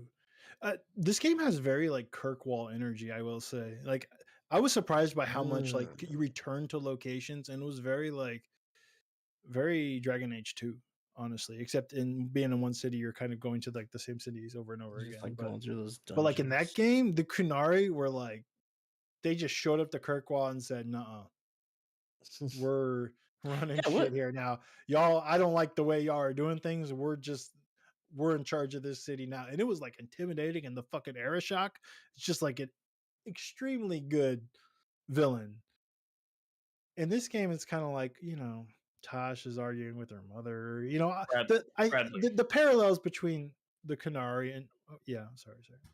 No, go ahead. I'm just trying. It's still trying to get a word in edgewise. I never know when to try. I swear to God, if you mention Inquisition. No, I just want to know. Are you gonna bust my balls if I put this on my top 10 somewhere? Even if it's number 10. Are you gonna bust my balls if I expect you to put this at number 9 and be happy about it. Nick, he's gonna bust your balls no matter what you do. Why? Like, of course, I'm happy about the placement of all the games. Find the ball busting angle. I am happy with if it's on my list. I'm happy with it. I don't. It's like, you know what I mean. It's one of those topics where like I literally don't care what you think about this game at all, and that's nothing to say. It has nothing to do with you, and everything to do with the topic and my interest in the topic. What the fuck is like Winged is drinking the fucking Brad Kool-Aid. He's Nick. This isn't a game for you. What the fuck are you people talking about? I'm not saying that. I think this is a game for Nick. I think this is absolutely a game for Nick. I was surprised to find that this was kind of a game for me as well. I don't know how Winged and you said the complete opposite statements, and they both sound offensive. Because it's a you problem, Nick. Because it's somebody else telling you, like, It's somebody else like prescribing your feelings. Nick, like you like something, Nick. You don't like something. Yeah. Those both sound terrible to you. No, but like it's somebody you're telling both you how saying you it feel. like you think you know me better than myself is what it sounds like. It sounds like both Only of you are. When it comes to like, it's not. I'm not saying that like all encompassingly or anything. Like when I say like you don't pop for sword and board like as much as me or Crispy, that's just a fact, and you can deny it all you want. I'm but not like, denying that. I'm looking at never Crispy. denied He's that. accepted that. You know, It's when He- you say shit like Nick doesn't like fantasy that I get pissed because that's not true. I don't Well, like That's fantasy me. as much as Just you. say, I never like maybe. my sentence didn't stop there. Well, you know? sometimes it has. Sometimes you've said shit where I'm like, But like when I make that's a wrong. callback Reel it in. to like a rant or a conversation we had, I might like frame it as Nick doesn't like fantasy, but I've obviously spoken a lot more on that topic. Yes, you like things, Nick, that include elves and fireballs. I know. Elves and fireballs. You don't have to defend that. That's not. But when I call back to the joke, sit down and shut up is what you're saying. No, what I'm saying is it ain't about you. That's all I'm saying. So I shouldn't even participate in the conversation. No, you're like, what the fuck? Your inclusion and your contributions to the conversation were fine. We're great. It's not about that. What I'm saying, I'm not going to be thinking too much about what you think about it at the end of the year. Honestly, not with this one. I got too much. Well, I don't feel like anybody should really be listening to. I mean, we're here to just talk things out and. I'm more thinking about like, is Stellar Blade getting pushed out by Silent Hill 2? And of course it is, and maybe I feel bad a little bit about that, but in the Wukong, I'm more interested in the Wukong versus don't say it. Don't you fucking Nine Souls, you fucking asshole. versus Nine Souls battle for you. That's way more interesting. I wish you hadn't even. Tosh or whatever. I wish you hadn't even said that out loud because now I can't stop fucking thinking about it. And I feel like. Yeah, we gotta go. I'm recording. If I decided to put Nine Souls ahead of Black Myth Wukong, you would just tell me that you think I'm lying.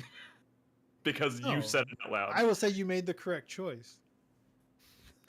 I am recording. I don't believe you. I don't fucking believe you. I don't fucking believe you. We should go. Please. Fuck.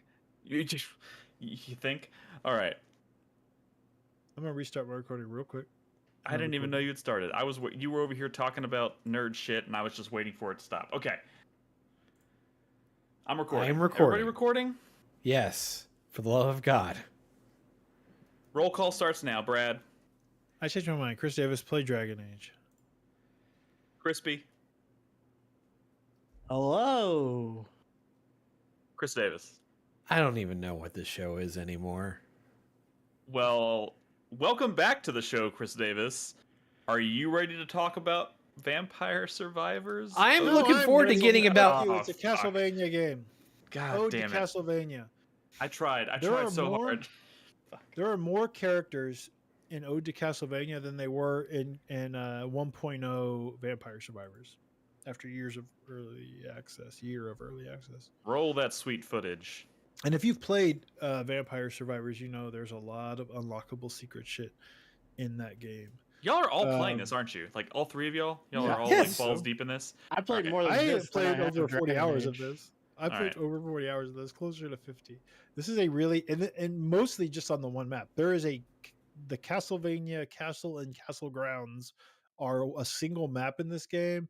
And it's unlike, from what I am familiar with, because I didn't play any of like the Vampire Survivors DLC, but they didn't really have maps like this where it's a big sprawling map and where you're unlocking teleporters that stay unlocked on each run.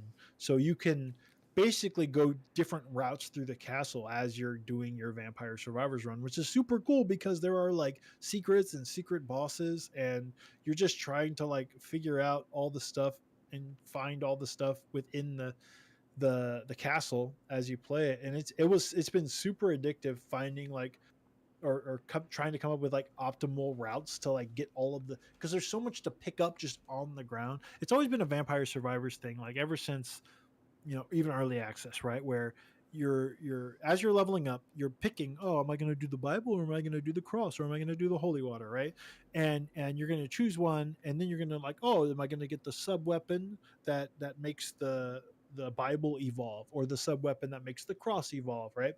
And these evolutions, you're combining sub items with items to get more powerful, right? But then they started introducing a thing where, well, instead of leveling up to get the candelabra, which increases the area of effect of an item, which, by the way, combines with the axe to evolve it into something even crazier, right? Now we just have a candelabra in the level, so you don't have to like level up to like choose the candelabra. You fill up all your slots and then go pick it up, and now you have an extra slot and get even more and more powerful. And that sort of became the meta of playing a Vampire Survivor stage. But now in the Castlevania Castle, there are so much shit just in the world, not just like items on the ground that you can pick up, but also like bosses will drop spells and stuff. Just specific bosses will drop specific spells.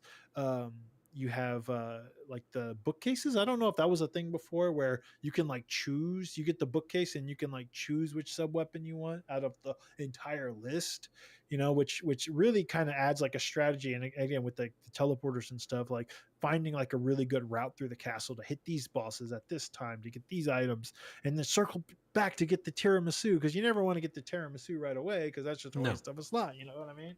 Oh, what the fuck it's so are you addictive. It's so good. Castlevania, baby. Castlevania. This is such a loving homage to all things Castlevania in a way I don't think I've ever seen a DLC pay homage to something. Like, and this game had like cool Contra DLC a few months ago or whatever, that from what I understand was really cool, but it's like a joke compared to the amount of like content they put in here. It's insane. They're at the point where I'm at. My character select screen for just Castlevania characters is up to 79 playable characters from the Castlevania universe. But like, okay, serious question. I've got to actual characters from that have been playable in Castlevania games, obscure characters, merchants, NPCs. This is gonna sound super ignorant. I know this, and you're probably gonna like call me names for asking. But like, what does that even mean in a game like this? Like I'm looking at footage of this. They do clever things with it. Actually, you would think, oh, it's just going to be like a weapon type and whatnot, but like, I mean, the differences between characters and like Vampire Survivors is not like super deep. Yes, you're right. It's not fucking Chun-Li versus Ryu in a fighting game, okay?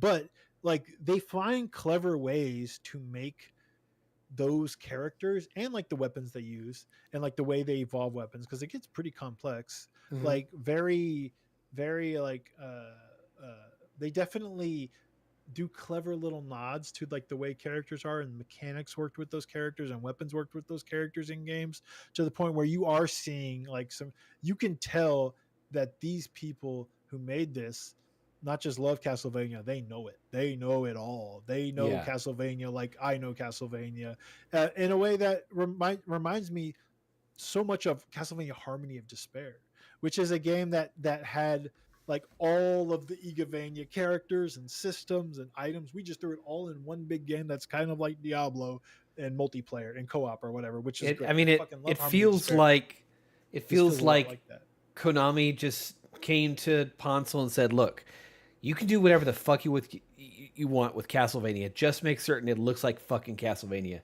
And that's the truth here. I mean, Brad's not exaggerating when you're talking about how many characters that you could potentially play as. Like, it feels like every... I can't even tell where the character is on screen. I mean, no, you can't tell. That's part of what this game is. But also, like, half of the enemy sprites in the Castlevania map feel like they're ripped directly from Symphony of the Night. They like all this shit is even like fucking character walk animations. It is so lovingly like thorough. Yeah, and it's homage. I believe you. Homage. I mean, it's there's so much there. the weapons, the items, the fact that Soma's weapon is a grenade, and when he evolves it turns into a rocket launcher because, god damn it, in Dawn of Sorrow, you could pick up a fucking rocket launcher, which was crazy, but it was the Castlevania game that was kind of set in modern times, It's so cool. There's so much cool rocket launcher shit. weapon is so sick. I unlocked a Flea Man. He has 1 hit point, which, let me tell you, for Vampire Survivors is absurd to have a character with 1 hit point. That sounds fantastic. I mean, let me explain. Okay. Yo, you've played Symphony of the Night, right? Are you asking me? You played Symphony of the Night, right? Yes, I have. Crispy, you played it? Yeah. What? You go under the castle, and there's the fucking Charon on his boat or whatever. Yep. And before you could get the ability to swim in the water, he would take you across the water to another area. You remember that character? Yeah, I do. Right? They call him the ferryman. He was basically, the robe. He's kind of like Charon or whatever. Here it comes. He's Anyway, in this game. Not only is he a playable character, he's in his fucking boat. And his starting ability is that he has the water underneath him. And everything that's in the water takes damage like it's fucking garlic. And as he goes up and down, the water lowers and raises with the boat. Oh, like the fucking Blue Death guy that would come and like in stages and raise the water up. Oh. In normal Vampire Survivor. Oh, I don't even remember that character. But yeah, so the enemy is drowning below the boat. And I'm like, they did not need to do this. This is pretty fucking rad.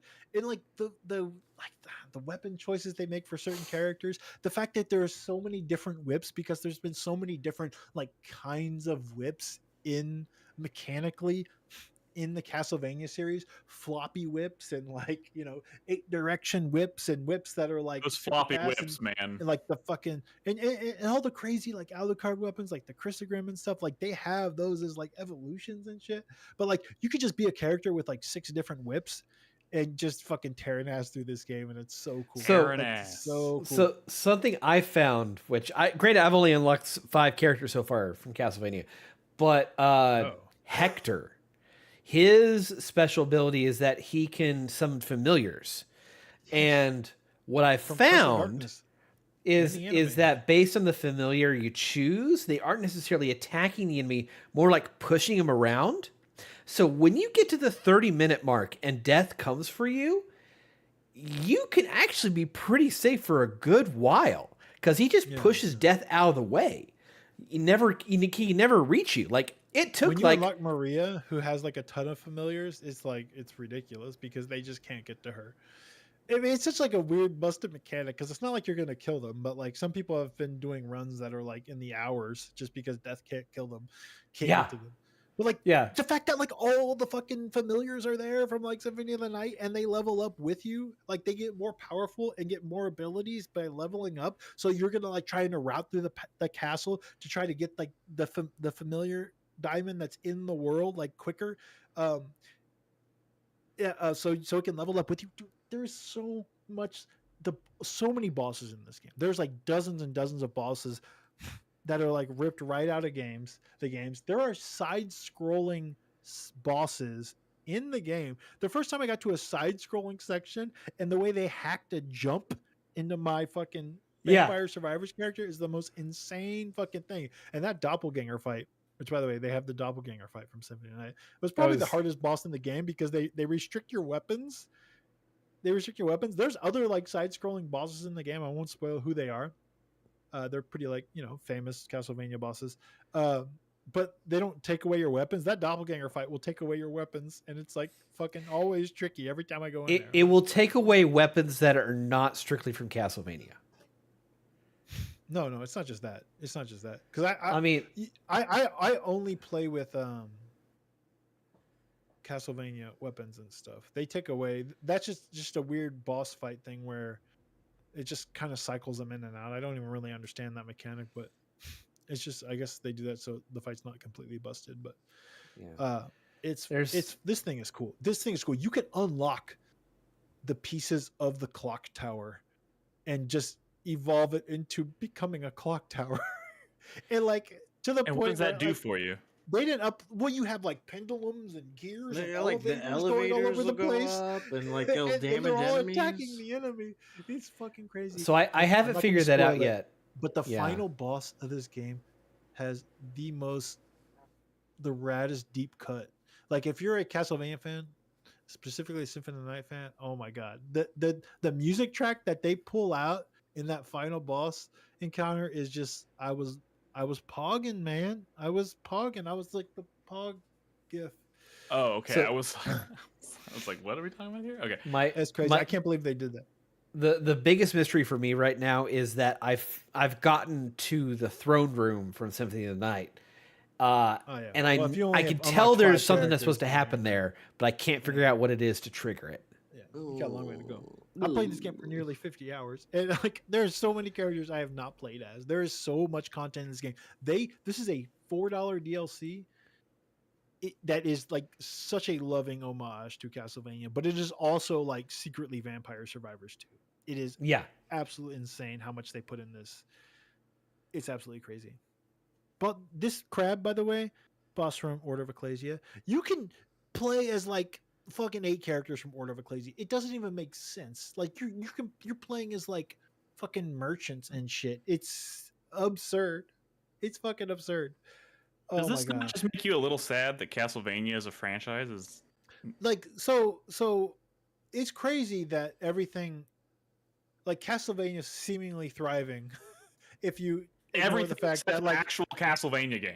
if you ignore the fact that there has been no like actual Castlevania game in like a decade or something, right? Fucking banana. But you know, these shows and spin-offs and you know, like major like all these major indie games like Dead by Daylight and V Rising and Dead Cells, they all have this Castlevania DLC that's like it's almost awesome, like you know. it's Smash almost Brothers is putting in for a new- Castlevania characters and stuff. It's like it's almost everywhere. like people would pay for a new Castlevania game if they made one. Like it's become something like do that. but I think it's going to happen. To be fair, Konami is a weird company, right? yes, they But are. It feels a little bit like Mega Man. Understatement right? of the year. It feels a little bit like Mega Man, where like people love Mega Man so much, but Capcom just doesn't give a shit, right? But like Capcom is still like a working company that, you know, makes games and has internal teams, and they could probably do something with Mega Man more than they're doing. Or Dino With Crisis, Konami, or it's half a like, dozen I'm of their just glad IPs. they're letting. With Konami, I'm just glad they're letting Other people carry the torch. other people know- do stuff like this, because this is way more than what I was expecting with this DLC. It's crazy. This game will be on my top 10, this DLC, because it's basically like a full Nick's haunted. Oh, just one of these days I want to open that door and it to be like that scene from It Follows 2. Oh, fuck Just you! like Don't really say that tall ever. man. Don't say that. Oh my god, it's one of the scariest things I've ever seen in my life. Okay, no, the cat was demanding to be let back in. Yeah, no, man. It's Hey, so if fun.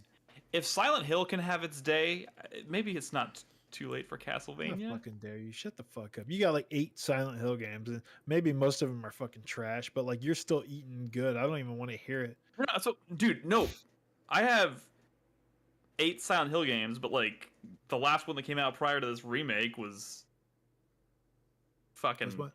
10 years ago or something.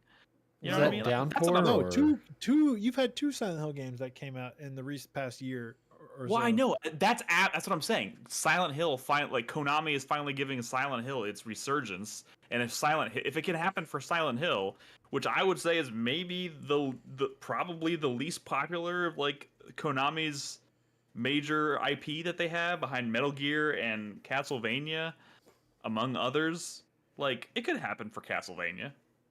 I don't know what they're fucking waiting for. Like it's a renaissance. Like everybody but Konami is making Castlevania content. Like what I the just hope that when they finally do let some indie dev, I hope the reason like Silk Song is taking so long is because Team Cherry's been really.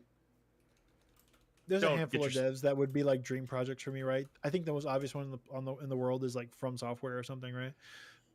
I just worry that they're gonna like give it to somebody like WayForward or whatever that's gonna do like a 7 out of 10 job, and it deserves so much more. This is crazy though. This is 10 out of 10 DLC. This will be on my top 10 list. It's Does that count?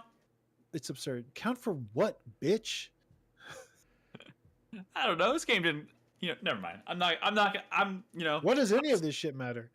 You're right. I mean, You're I care more right. about this DLC than you're gonna care about your number 9. So at the end of the day, who gives a shit? There it is again. What is up with this shit, Brad? It's driving me crazy. It's funny. Memes don't work if they don't keep coming back up. What the fuck, number 9 spot. It's not my number 10 spot. It's my number 9 spot that you keep taking shots at. I don't understand. No one ever told a joke one time, and it's a meme. Like, that existed only in that one instance of the joke being told to the one audience that they were with. It's got to keep happening. I know. What did Kojima say about memes? I don't know. What did Kojima say about memes? Fucking Metal Gear Solid 2, man. Look it up. He was. You know what? You're right. All right. Are we done with this shit? I don't know. Are we? Wait, what shit? You mean this podcast or this conversation that you've been having? The primarily. Podcast. I don't know. This conversation Brad has been having. Are you suddenly just like, if you talked yourself into wanting to leave so you can go play more Vampire Survivors or Dragon Age? I'm not going to play anything, man. I'm going to go to sleep. I'm sick and I got to work early tomorrow. So we can dream. But I mean, right. Well, look. I have run the course. We've talked a lot in this episode about 2 games in particular. I will say this. I know Chris Davis said he's not going to talk about Life is Strange because he has not played a ton of it yet. Yeah. And Let's hear about Peglin. I was going to talk about Metaphor ReFantazio, but I reached a point where I realized the only way I'm ever going to finish either of these big RPGs is if I focus on one at a time. So I am playing Dragon Age. You chose the non-Japanese one. Holy shit, Nick! The clock is ticking. The clock is ticking. I know. But also, I'm trying. I wanted to finish at least one of them before I start playing Stalker 2. Which is next Wednesday. Yeah, I know. I'm a Western bitch. What can I say? Maybe I should just take the L. I don't fucking know. My point is, gonna save those games for next week. I know Chris Davis said, I don't know. You said you wanted to talk a little bit about your time with Space Marine 2. I could. I haven't finished it yet. I've been kind of entering and doing co-op with my friends, but I figure Crispy might be able to help me out here. Did you bring footage? He talked about this shit ages ago. Yeah, but that was like September or something like that. I hadn't played it. That's ages ago. Tell me about co-op. Dude, it's really, really fun. I was kind of surprised. I didn't realize that the actual core campaign was co-op as well. I just thought it was limited to. I thought there was just a dedicated co-op campaign. That was it. So are both of those things true? Like you can play the single player campaign co-op, but there's also a completely separate. Is that am I understanding correctly? Okay. Yes. Yeah. The co-op campaign are all mission. So in the story, Titus is also commanding another team that he sends to go do other stuff while his team is doing something. The only difference is that if you play the campaign co-op, you have to play Titus's squad members who are just 2 other dudes. If you're playing the operations, the co-op missions, you're using the class system, so you've got different loadouts and different war gear that you can use depending on what class you pick. Yeah, and every class I've played so far has felt really good. I haven't run into a scenario to where I'm not able to proceed or be satisfied at all. Like the heavy gunner with the fucking chain gun is great for just mowing down waves upon waves of Tyranids. Yeah.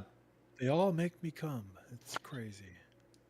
Brad, shut the fuck up. The one with the grappling hook is my favorite. I love that. Grappling is really good. The emphasis on the one with the Warhammer. Oh, the Warhammer's so fucking good in this game. There's a Warhammer in this Warhammer game? Whoa. the Warhammer? Well, No, I mean, Power Hammer. Power Hammer. I don't know what else to call it other than fucking badass. Do you buy it for $40,000? I mean, the thing about this game to me is that there was that level of skepticism I think I shared with almost everyone out there about Saber pulling out a dedicated sequel to a game that came out on the Xbox 360 and doing it well. Saber stand. And they fucking did it. Like, Wait, you're saying you were skeptical of Saber? I was skeptical of Saber. Okay. But they played to their strengths in this game. Like the whole, I mean, half the attractiveness to this game is like the swarm tech of the enemies that come at you, and that they had that stuff ready to go because they made 2 World War Z games that worked out pretty well, and it just naturally fits for this. The combat is. Like they added a fucking parry to this game, something that didn't make sense for the original Space Marine. It fits so well in here, dude. One of my favorite things in this game, and this is just, I mean, it mechanically, it's probably just because it looks fucking cool more than anything. But like when a Tyranid like jumps at you and you like hit the button in time, and he just like grabs him by the throat midair and just like smashes them into the ground. Slams on the ground. Ooh. Yeah, that's some good shit. Right. I do miss the orcs a little bit. Yeah, that is my one remaining complaint about this game. I mean, that the charm of the orcs is just not here. Yeah, I mean, I know there's a lot of factions in Warhammer, and you know it wouldn't make sense to like just make a bunch of games about fighting the orcs, but like the orcs were so good and funny. it was just such a weird combination of like grim dark fantasy and like humor in that last game that's not really present here. In fact, this is just kind of like pure grim dark. It's still fucking awesome though. This is one of those games I want to see if I can finish for the end of the year, but I don't think it's gonna happen. I mean, we can play the co-op, man. It's not that long. I want to, but like, there's just so many fucking games. What are you playing next? What do you mean? What am I playing next? Metaphor, baby. Stalker 2 comes out in less than a week, and I did a thing, guys. Well, Stalker 2 could suck. Hey, but this is short, right? I mean, it's like I think on How Long to Beat, it's like I want to say it's like 20 hours, which not 20 hours. The campaign? Yeah. Well, I don't know what that. I don't know what the fucking. Here, I'm gonna pull it up. I mean, out of curiosity. The co-op missions are about 45 minutes apiece, and there's like 7 of them. Each campaign level could probably be finished in about half an hour, 45 minutes. It does add up, but it's not that bad.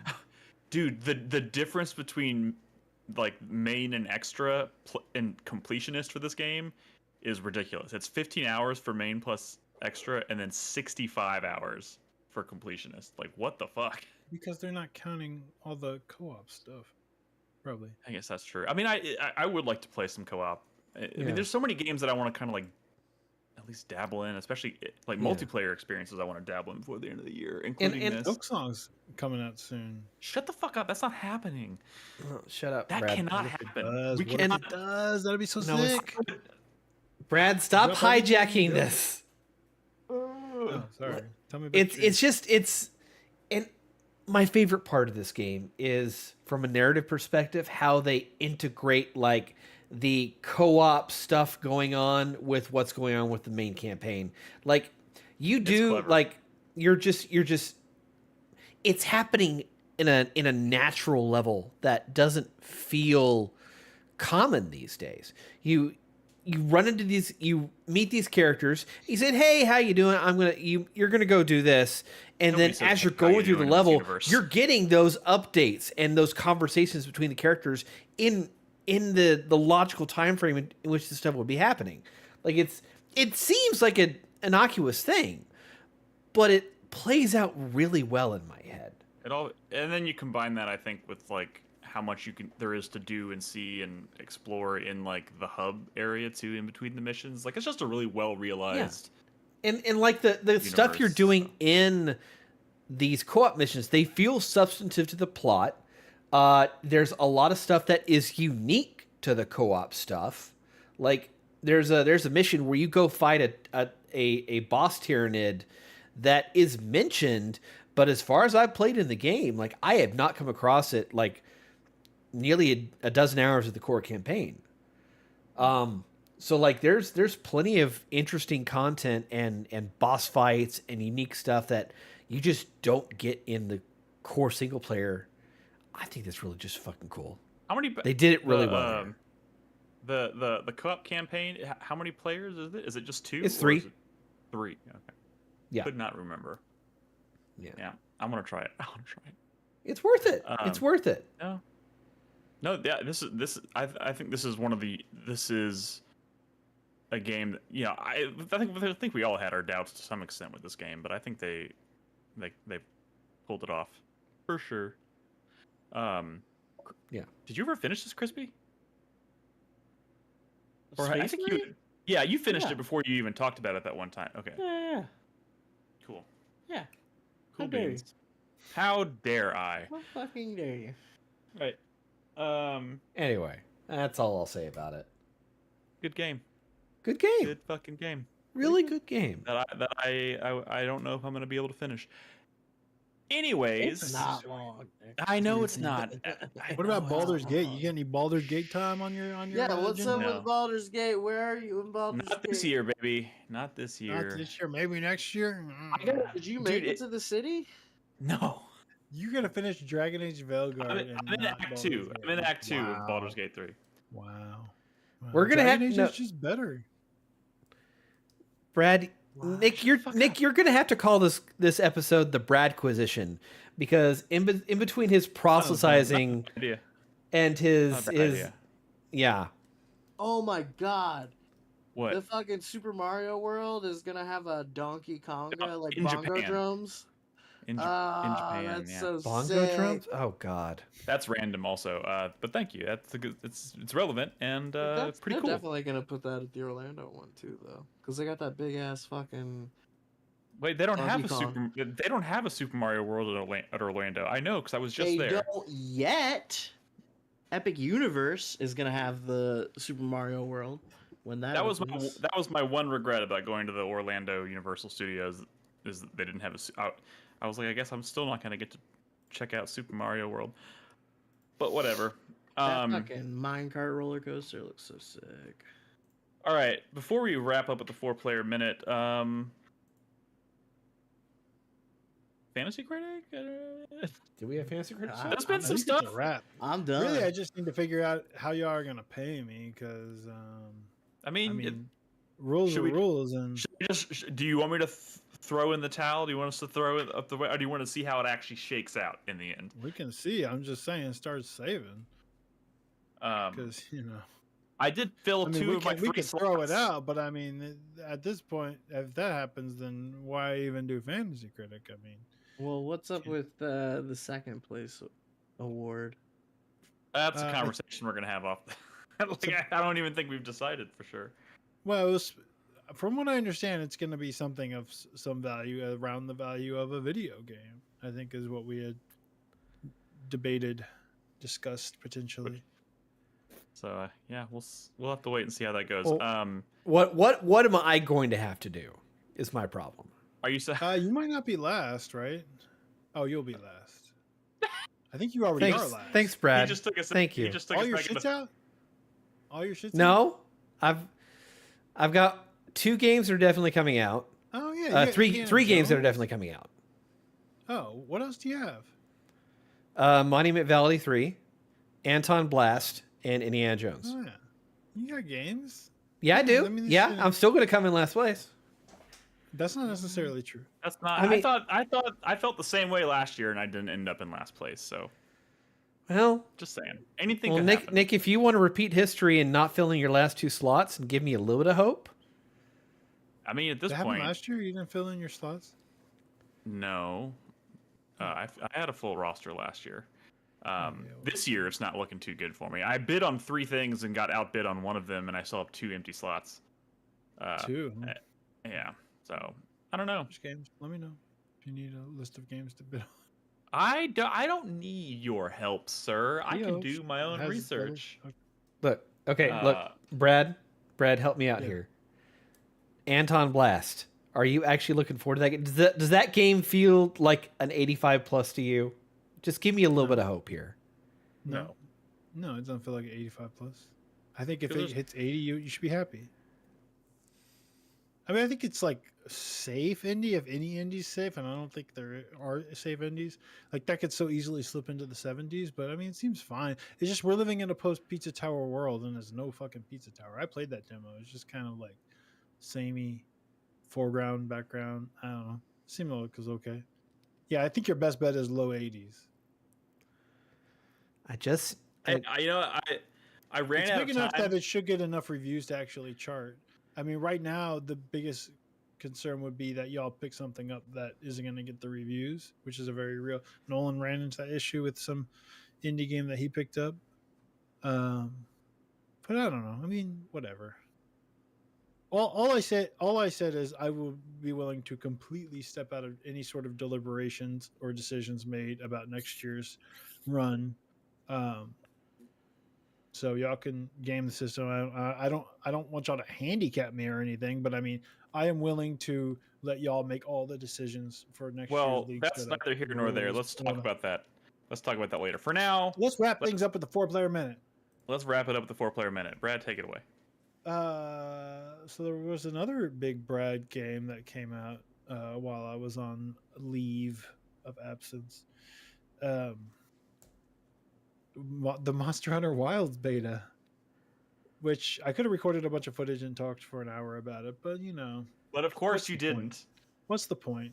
Because the game's coming in February and it's going to take over my life, and oh my god, it's going to be bad. It's going to be bad. But you know what? Wilds, Crispy, did you get a chance to play some Wilds? Yeah. Last week? Okay. Yeah, for sure. Pretty cool. It was a little weird. They shook things up a little bit with the weapons. Things are a little weird. The Lance, I'm a Lance boy. Gun Lance, regular Lance. Regular Lance kind of disappointing. Some of the directions they've made. Although you can Lance charges. You can couch your Lance wall mounted now, which is fucking cool. Everyone's been wanting to do that since World, and now they fucking just let you hold the button. I don't know how effective it's going to be. It'll probably eat through your sharpness, but I'm going to be chasing down motherfuckers while they're running, lancing them. But I'm a little disappointed with some of the mechanics. I will say, Gun Lance though, ooh, looking pretty crazy. I mean, there's no blast dash, at least not yet. But man, some of the changes they made are crazy. And one of the weirdest things is like, I did more shelling with that gun lance than I've done with any gun lance in the past couple of games, and the sharpness is like a non-issue, which famously the gun lance chews through sharpness super fast while shelling. They did something to where they made it like the opposite. I like barely had to sharpen during a fight with the gun lance, and I was just like, it's crazy, the new gun lance. So I can't wait. And the hammer, man. Oh, I'm a hammer bro as well. And in Rise, Sunbreak, they had a thing where you can use a wire bug to do like a little dash to like reposition, and you could just do that now with no wire bugs. You just have you just use your little fucking thing to do a little dash, and you can readjust as you do it. It's so fucking cool. Anyways, Monster Hunter Wilds, I'm just saving it for February because is Wilds a 90 plus? Dude, don't be stupid. Yeah, of course it is. I think Wilds is, if you're a believer in Grand Theft Auto, obviously that's the top pick. I'm not so sure that's coming out next year, but Wilds is definitely like top 1, 2, 3 pick next year, like 1000%, maybe the top pick actually. I think it's gonna the numbers are gonna be crazy, and I think they're gonna score this game like, it's gonna get it's gonna Tears of the Kingdom numbers probably, I would imagine. It's possible. So yeah. All right, Crispy, why don't you go next? Why? Because fuck you, that's why. I don't know. Okay. I don't know, man. I'm still playing Metal Gear Solid 5. Oh yeah. On top of Dragon Age and Vampire Survivor, Castlevania. Did you get to the first ending yet? No. I think I'm on mission like 17 or something. I'm really procrastinating for some reason, and I'm kind of remembering that's what killed my playthrough last time. Was I think I'm weirded out by how the whole like quiet leaving the team thing works when she's like also the best buddy. Well, yeah. I'm trying to like level up my relationship with her so that I can get the silent sniper rifle for her. But then it's like as soon as I get that and I get used to using it, she's gonna leave, and then like there's a way to prevent her from leaving, but then I was reading up on it and people are like, well, you shouldn't because the story is better if she does. I know. And then I realized just how tired and old I am. Old and tired. I play Magic the Gathering online for a couple rounds and go to bed. But on top of that, I'm also rewatching Star Trek Deep Space Nine, and that show's pretty good. Pretty good. I didn't know that. I didn't know you liked Star Trek. Yeah, I don't talk about it a lot. I'm kidding. DS9's all right. All right. Yeah, whatever. Fuck you. That show is goated. I mean, it's not TNG, goated.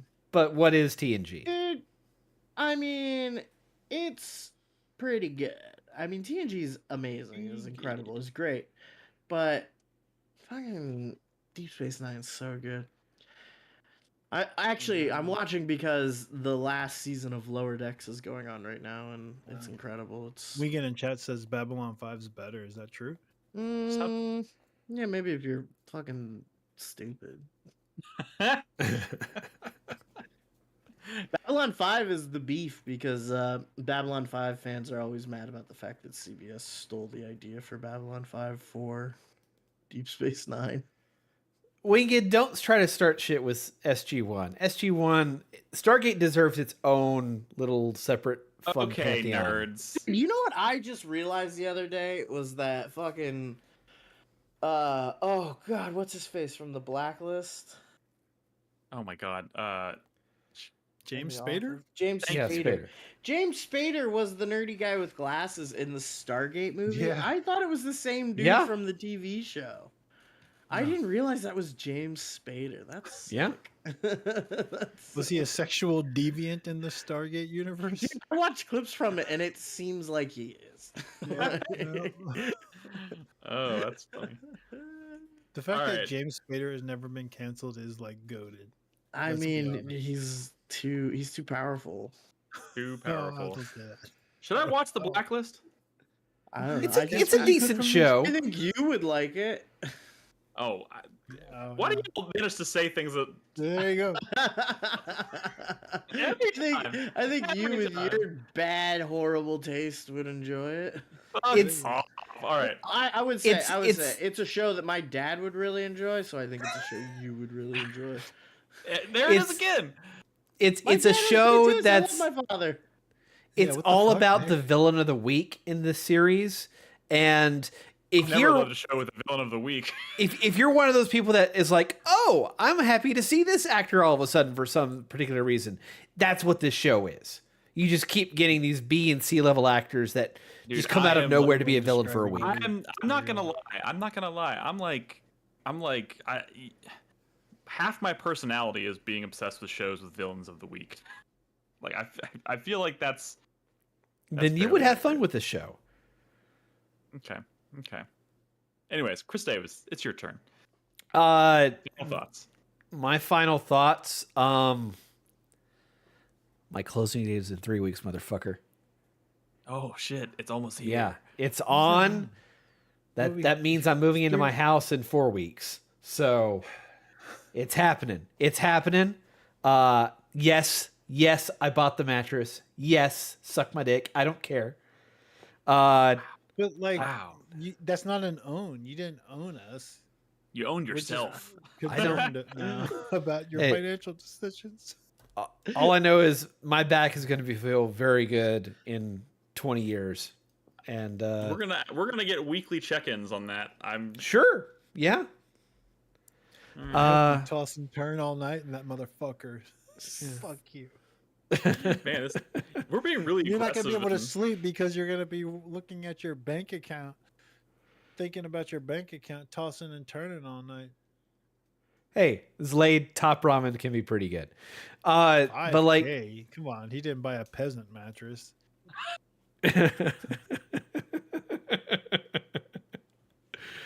Oh yeah, but the stress of moving starting to get to me. I'm packing a box a day. mentally mapping out of my head where I want furniture and all my gaming stuff to go, and having daily conversations with the builder about XYZ, but it's finally happening, and I can look forward to being in debt for hundreds of thousands of dollars very soon. But you'll own it. So, the bank will own it. The bank owns I mean, it. yes, you're right. But you're not. You're not throwing away as much money. If you rent it from the bank for 20 years, then they'll give you the deed just in time to die. Yeah. Well, fuck. Okay. Well, that's depressing. thanks for that, Crispy. All right. That's super depressing. Yeah. Nick, Also, bring us home. Well, don't years? worry. It'll greatly offset the cost of your funeral. Ouch. Okay. Yeah. My final midlife crisis right now. Exactly what I need to hear. Thank you, Crispy. Look, You no, don't really I'm, hear about mattresses in the midlife crises though, that often. I mean, those it's get usually thrown like away. a sports Chris Davis- car or Chris Davis said, "Fuck the sports car. I'm gonna get a fancy mattress." fucking tanning bed or something. I don't know. I'm gonna- Just Look, I'm- all right, I- my final thought this week. My final thought this week is it's been a rough week, and the one of the few things that I've been like thinking about and like that's been kind of getting me through it is like, okay, well, there's a lot of really for me. There's a lot of I feel like next year, 2025, is like my year in terms of like escapism. Right? There's just so many things that are Nick coded that are coming that I'm very excited about, dude. 2 new seasons of Dexter. A new season of The Last of Us, new season of Daredevil. There's an Aliens TV show coming. New Mission Impossible. There's so many things that make my heart happy that are coming all within the next 12 months. That man, I don't know. That's what I'm choosing to be optimistic about. Not to mention just like the sheer number of like exciting games that are obviously coming next year that we're gonna play and talk about. So there is stuff to be excited about. name one. Name one game coming out next year. Yeah. Monster Hunter Wilds. Yeah, no, a game you care about. Oh, Boom. Mic drop. a Japanese game? I don't believe it. Yeah. But yeah, and then on top of that, it's November, and I'm starting to get nervous about just because you know me, I love thinking about like what are my favorite games of the year, and there's a lot of stuff that I still want to find time for before the year is all said and done. And there's several several multiplayer games, strangely enough, that I really want to find time to play more of, like Outlast Trials is a really cool game that I would love to find more time to play. It just means I'm gonna have to really get serious about setting up multiplayer nights, which again I really really want to do. Yeah, I don't know. That's kind of where I'm at right now, and that's my final thought. So I'll just leave it there. Crispy's making a face. I don't know what's going on. Thanks for listening, everybody. That's our show tonight, and we'll be back next week to talk about video games. Video games that things. Brad's not interested in, so he shuts the fuck up. Yeah, maybe Brad's enthusiasm level will be back to normal levels next week. Although he will probably have played a fuck ton more of both Dragon Age and Castlevania. I'm back at work, and I'm busy. I'm deeply impressed by the amount of gaming you managed to get done, considering you are also a parent. Yeah, that's that was what was the amount of gaming early, you squeezed. Stay up late. The amount of gaming you squeezed into a week off of work is what I had aimed for and fell far short It's of. actually been more like 2 weeks, honestly. The way I kind of that's fair positioned it. I don't understand why you've been playing more than me. I do have one more like full week off before the end of the year, but it's like literally the week before New Year's. So that's gonna be some super last minute. Baldur's cramming. Gate, woo! Baldur's Gate. You do not love Baldur's Gate 3. I do love Baldur's Gate. I love Baldur's Gate. I just can't do it this year. There's The no day time. after I close on my house, I'm taking the entire month off. So here's the reality. Brad. The only way I'm going to actually be able to get back into Baldur's Gate is if I force myself to do it at the beginning of the year when I'm not feeling the pressures of like The year we're closing in on the end of the year. It never stops. January is gonna have banger after banger after banger. Fucking January of this year had Prince of Persia, Yakuza. Do you want me to not play Tekken. Monster Hunter Wilds I with was you playing instead play Baldur's Gate 3? Kingsvein. Is that what you want? You're gonna be wrapping up shit from this year. You know, trying to finish Metaphor, which by the way, you only got till December 31st. Bitch. Do you want me to not play Monster Hunter Wilds with y'all just for the sake of me being able to go back into Baldur's Gate 3? This is very similar to Dragon Age. I don't give a shit what you do with Monster Hunter. It's Monster Hunter, dude. That's like thing. You understand? It's like, do you give a shit if I watch Dexter or not? Obviously, I do not factor into whether your plans for Dexter. You know what I mean? Oh, you're saying co-op? You're not a co-op boy. I get it. I'm not a co-op boy either. Most of my Monster Hunter I play is solo. Okay. All right. That's our show, guys. Thanks for listening. We'll be back next week. In the meantime, of course, you can find us in Discord at discord.gg/4player. We'd love to have you pop in, talk about games, introduce yourself in the introductions channel. We'd love to hear from you. You can find all of our episodes on 4playernetwork.com, as well as all of our, all the usual podcast services. Please subscribe, leave a review. We really appreciate it. And just guys, fucking be safe out there. Take care of each other. Play video games, all that stuff. Stay off social media. Yes, stay off fucking. Oh shit. Although come to Blue Sky. Blue Sky is peaceful. No, that's stress too. I don't say this very often. Put down your phone. If you're so inclined, and you're gonna be on something, if you want to follow me on Blue Sky. Fuck Twitter. And come to our Discord. Blue Sky. Dude, just age out of it. You didn't need Blue Sky. You just say, you know what? I'm a grown up now. I don't need any of this. Who gives a shit? Just age out. This is not a conversation we're having right now. Anyways, we'll see you next week, guys. Good night. Bye. Blue Sky. What the fuck's happening on Blue Sky? Yeah. It's quieter and it's considerably more horny than Twitter.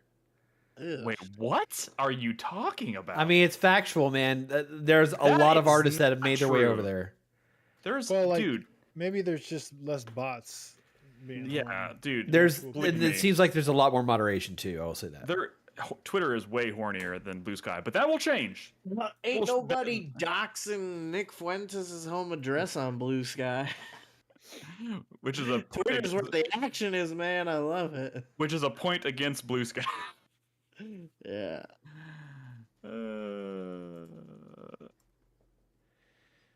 Like Twitter's pretty horny, but also at the same time, a lot of that's just AI and bot bullshit. Twitter is more of everything than Blue Sky because it's been around for longer and whatever. It's the digital town square. Oh my god. What is it for? What is it for? What do you mean? What is it for? Blue Sky. It's the same. What is the same thing Twitter's for? It's just hasn't been taken over by right wing propaganda. I only use Twitter to we know people know I'm streaming because some people followed me on there years ago and they still do. I guess I don't know, but that's fair, right? I mean, that's Wait, what is today? Tuesday. Tuesday.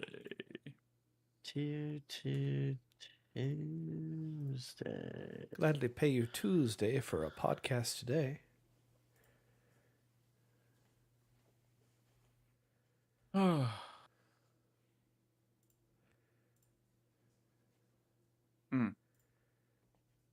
What? Nothing. Well, I'm sure Babylon 5 is fine, but that's revisionist history. Revisionist history.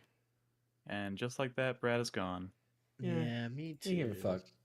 He got his words in about Dragon Age and Castlevania, and he shot his load. He's good. All right, good night. Okay, fine. Well, I guess I'm out. Okay. All right, you can do that. I won't stop you. Peace out. I'll just judge you, though. All right. Bye, chat.